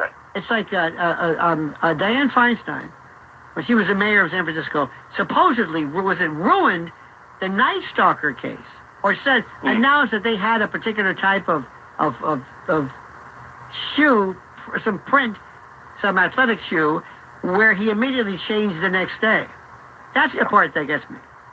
Well, yeah. I mean, you have to be so careful with this, and I just look at her as not being all that credible, and not. I can tell you, nobody is running with that story out here. Okay, I mean, you have to basically dig to find that Banfield story. That is the son-in-law is not being mentioned at all out here. But also, they claim they don't have any suspects. That's what the sheriffs. So see another thing too is going through your expertise. If you were going to write copy or write a story or write the lead or what would you call this? An abduction? A disappearance? A kidnapping? What is it? I think it's a disappearance. Yes. I mean, we don't know if it was a kidnapping. I mean, obviously, the son-in-law, I mean, he allegedly was the last person to see her when he drove her home, which is a weird story in itself, because why did she take an Uber to their house, which is 4 miles away? Yeah. You know? I mean, it's crazy. I mean, it's just all over the place. And the guy that said he thought Savannah Guthrie was auditioning, I think is way out in left. I didn't think that. You know what? First of all, I thought that was a very emotional plea I think so. for their mother to come home. I mean, my God. And it's also one of these things which is so, there's a certain degree of desperation.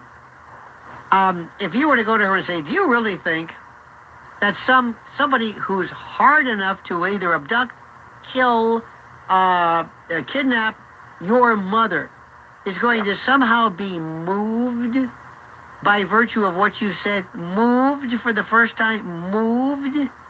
Yeah.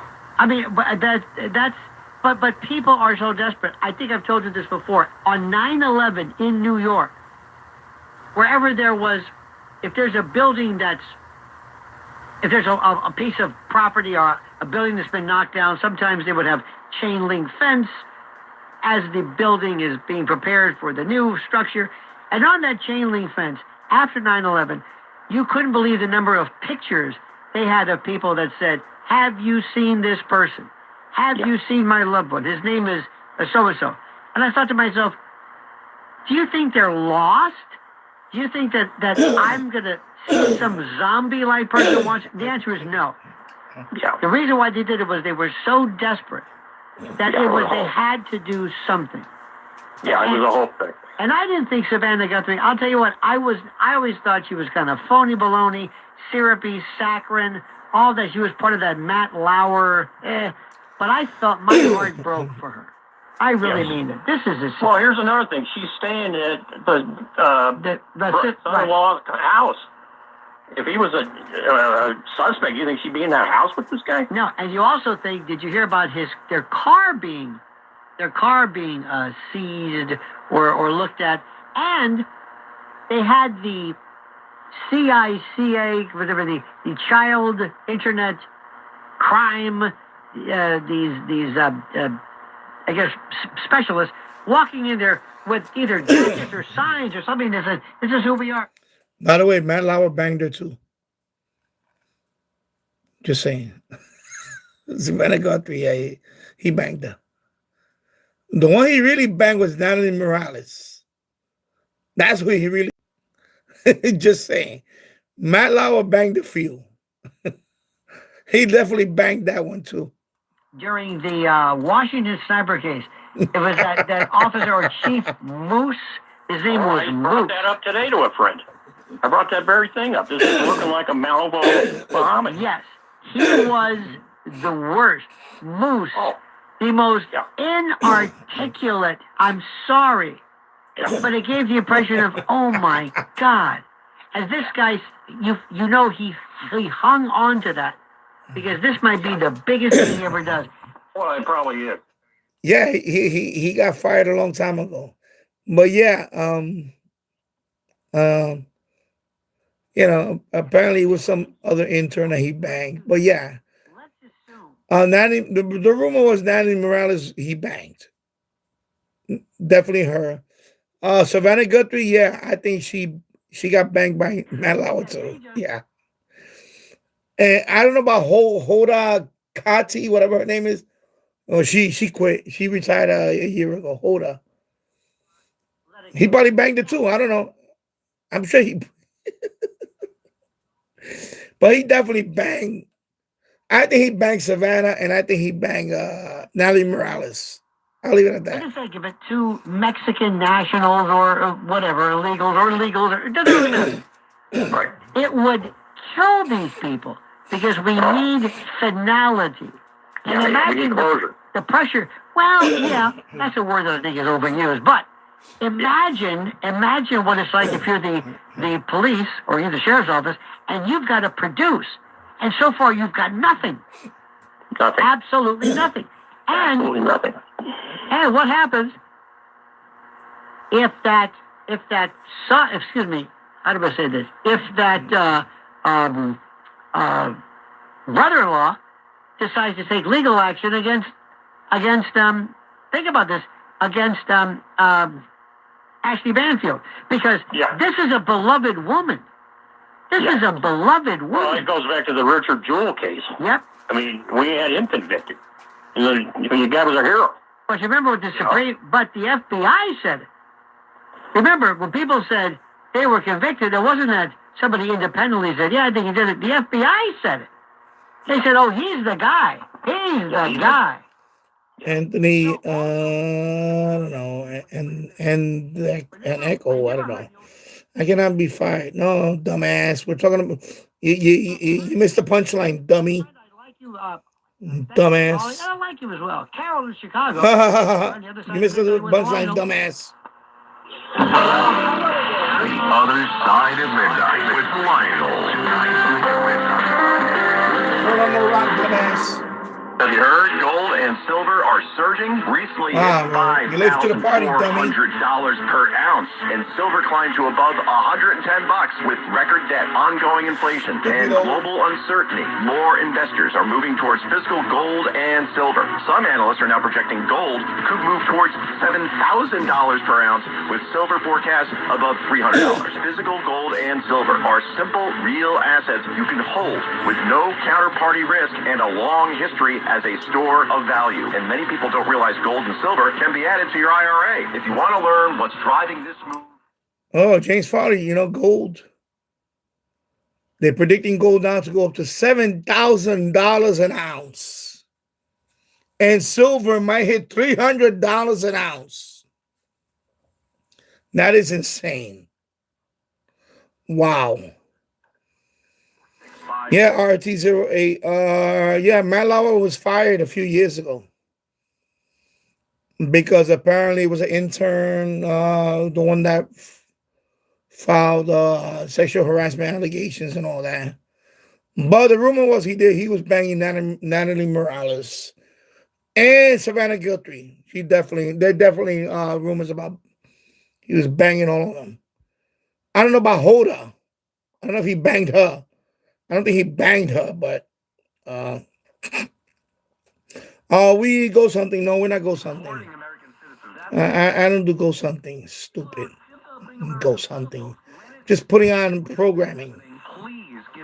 So go something. citizens are being The hell is that? abducted and deported by ICE. It just isn't happening, and they know it isn't. Some of them are so completely stupid that they believe the nonsense they hear. Download all of Red Apple Media's podcasts right now through your favorite podcast platform.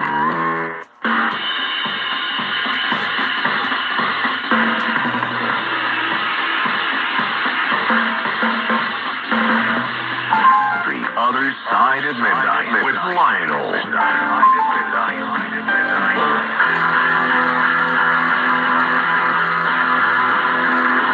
My copyright notice. There goes my copyright notice. Jesus Christ with the copyrights. Trying to catch a break here. Oh God. Oh God, with the copyright notice. Can I have one live stream monetized for me, please? At like 6 in the morning. Yeah. And right All right, here we go. It is 10 to 5 a.m. Yes. But our weekend is starting. Yes, exactly. And it throws everything off. And then there's the worst is like, oh, it's Sunday. Okay. But Saturday, clear. Smooth sailing. Saturday is the best day. Smooth sailing. Not that this isn't fun. Not that this isn't fun, but, and by the way, to all those individuals who think this is easy, I know there are folks who have a lot of, who do 4 hours. Yeah, exactly, Artesia. We're listening to WABC 770 out of New York City. I don't do ghost hunting videos here. I just don't do that. I mean, I know what it is. I seen some people. I seen that coming once in a while. Ghost hunting. I don't know what that is. Yeah, stupid. Chicago. You're on the other side of midnight with Lionel. I actually play content. I am calling, first of all, yes, Chicago, Helen Brock, 1977.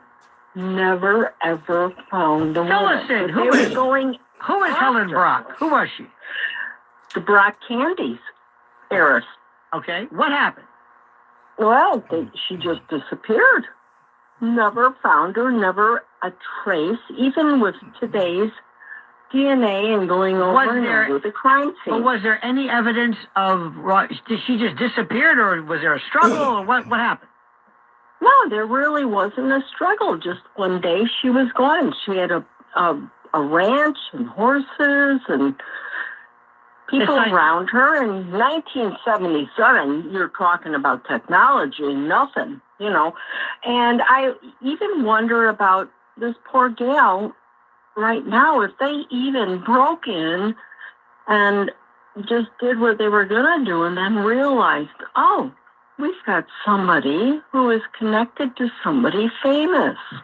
Maybe they never even gave it a thought. They were just going after. The house looked like, oh, yeah, we could get in here. This is it. This is good. Yep. And then they discovered maybe paperwork, or she said who she was. Boom. Or, very simply, they just knew this because they were workers, they were landscapers, or people who, you know, True that, but I'm also wondring if it was just somebody who just didn't know who she was and then discovered who she was and said, well, oh, this is going to be it. You know, things are... I was reading this about the Helen Brock case. Although her body has never been found, Brock... well, let me say something. Brock was declared legally dead, and investigators suspect her remains were dissolved in a chemical vat or blast furnace in 1977 with help from the Chicago outfit when she threatened to expose horse traders who had swindled her out of millions of dollars. It will always be a mystery here in the No, but I'm saying, but this was a motivation. This is a very interesting fact, that she might have incurred the wrath. By the way, their outfit like is Jimmy what Hoffa. most people would say the LCN or what have you. And for somebody to do this to a person of her renown, that shows a pretty determined mob. Jimmy if you will. Hoffa. Oh, yes. Oh, Indeed. yes. Oh, I'm sorry. Thank you so much for that. Bill in Yorktown, you're on the other side of midnight with Lionel. The rumor is that Jimmy Hoffa is underneath. I think it's somebody that the old knew Giant her, Stadium, which is somebody now that worked shopping mall. at her house, the pool boy. I don't know, He's but part of the they did not foundation of the expect her to shopping be mall home. now in New Jersey. She shows up. All of a sudden, they're there. She recognizes them, and they panic. All American shopping They mall. roughed her up, which caused the blood. They didn't know what to do. They couldn't leave her. If they left her, she'd turn them in. So they took her with them. Part of And the concrete now they're foundation. not saying anything because they had no plan. They did not plan to abduct her. It's all a fluke, and they could just be buying time now to figure out how to get out of Dodge. And or they figure if they don't know who we are, you know, this is obviously you don't want to say this to people, but if you really went out of your way, if murder was your goal, if murder was something you had to do, if that was something, and you went to another city, drove to another city, picked up somebody at random, turned around and came back, so that you would never be in that city again, you would never bump into anybody, you had no connection with these people, no nothing. The chances of you being apprehended are next to nothing, unless it was some type of surveillance that caught you. In this case, though, there was this bleeding. It didn't look like a lot. Now, I know the blood splatter people will come along and they'll determine what it was most likely about. But if they just absent themselves with her body, as one caller said, maybe they're afraid if they were that smart enough, maybe during a tussle, maybe their DNA ended up on her. But here's the bottom line. Compared with something else. And if they were to, I mean, look, when things are happening and they're dissolving before your eyes, you don't worry about what's practical, probable, realistic. You freak out. And the sad part is what that family must be going through. Because as the idea, this is your mother.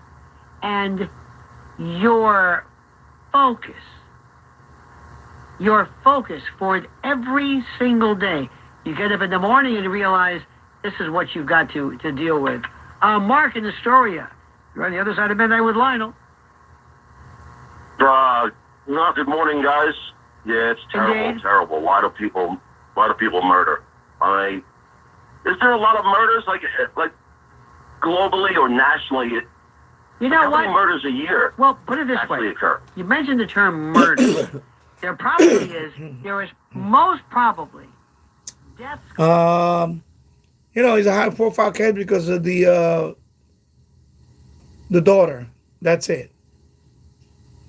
My brother's been missing for 27 years. My older brother, my brother Alex. When we live in the Bronx, my brother Alex. Unfortunately for him, he lived a life of crime. He used to rob people. His drug was crack. He was addicted to crack. And sometime in 1999, it was the spring of 1999, he disappeared. He told my mom he was going to go to a place in Brooklyn. And we never saw him again. And then a few months later, I hired a private investigator to check the mortuary. You know, they do a mortuary check. So to see if anybody, no trace of him. Now, knowing my brother's behavior back then, I'm speculating that he got killed because he fucked with the wrong guy. You understand? My brother was a very, opportunistic thief.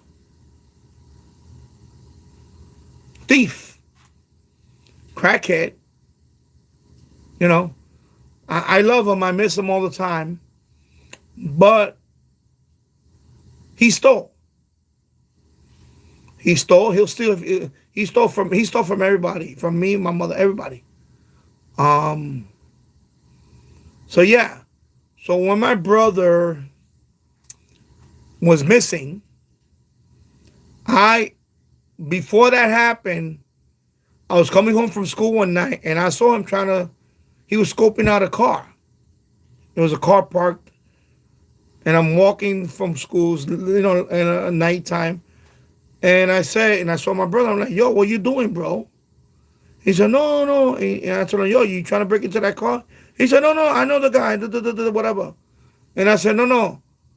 Yo, what you doing, bro? You trying to break into this guy's car? He said, no.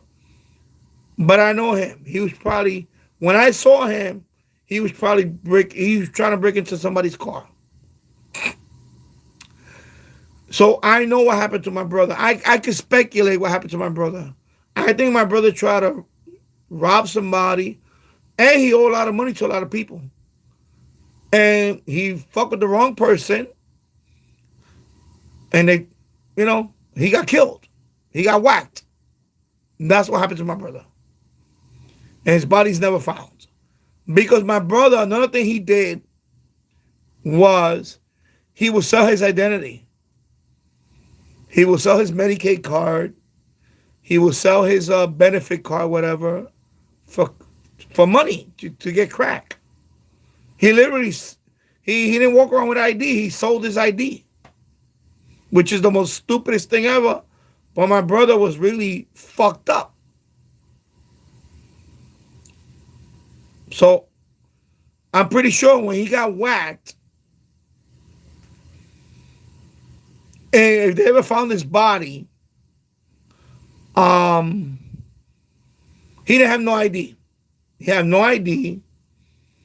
And of course, when we reported him missing, he's a grown man. He was, at that time, he was in his I think it was in his back then, I think it was in his late 30s. In his late, not gonna say 40, approaching 40, probably around 40-ish.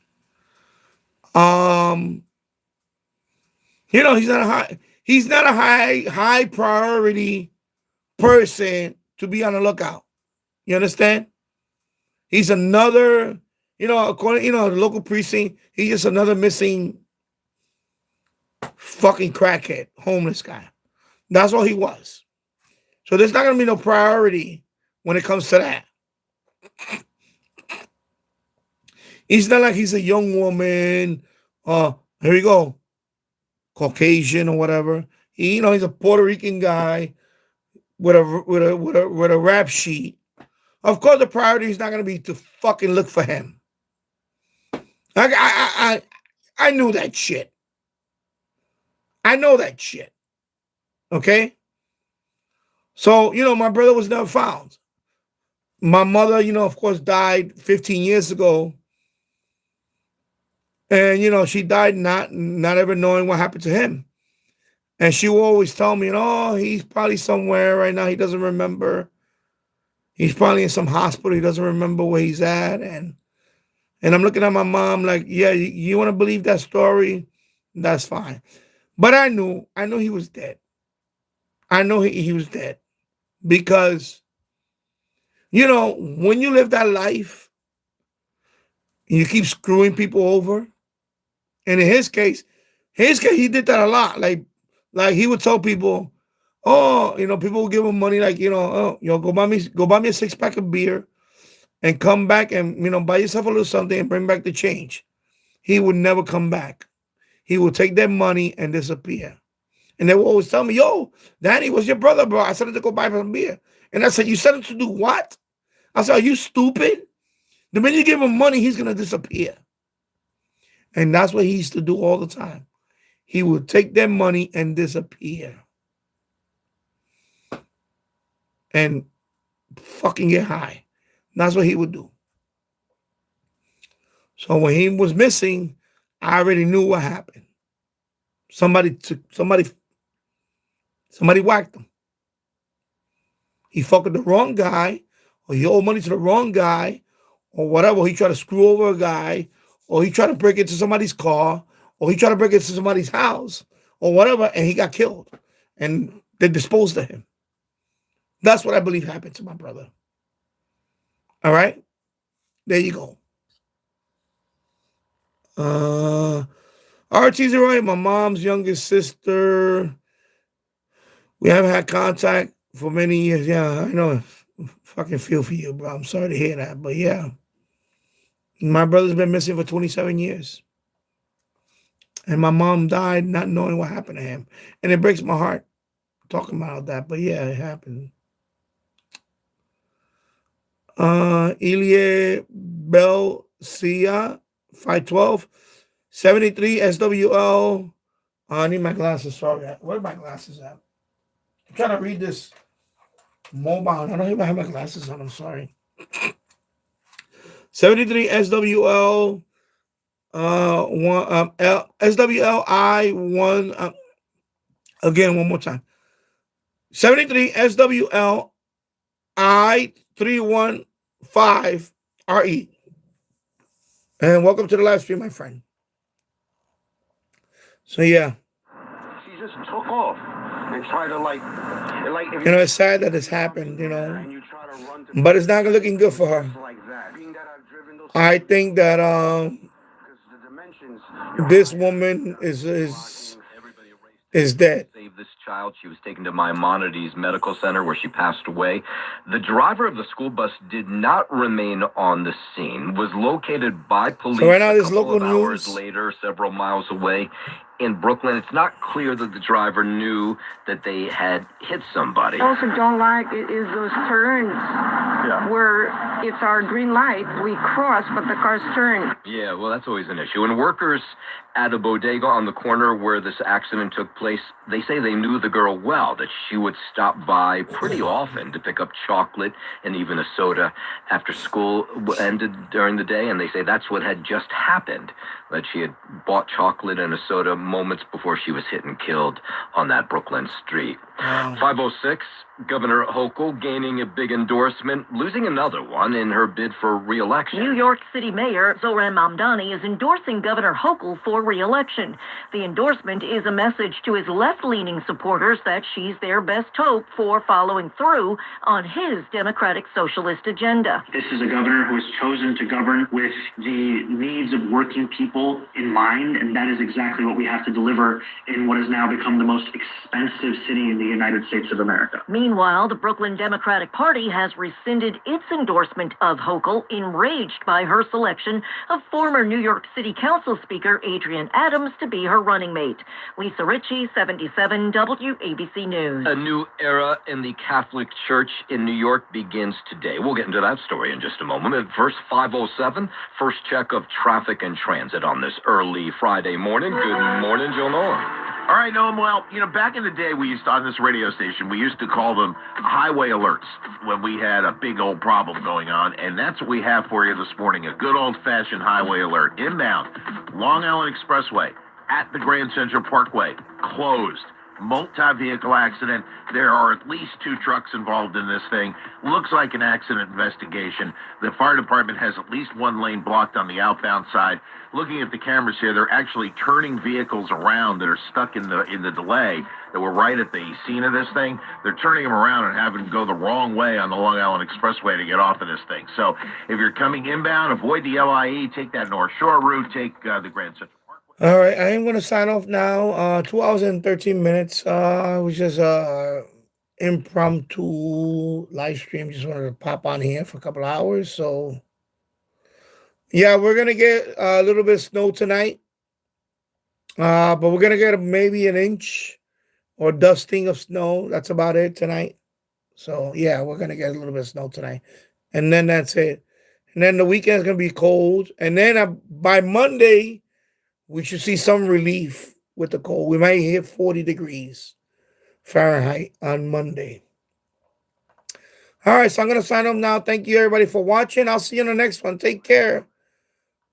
Have a great weekend. Bye-bye.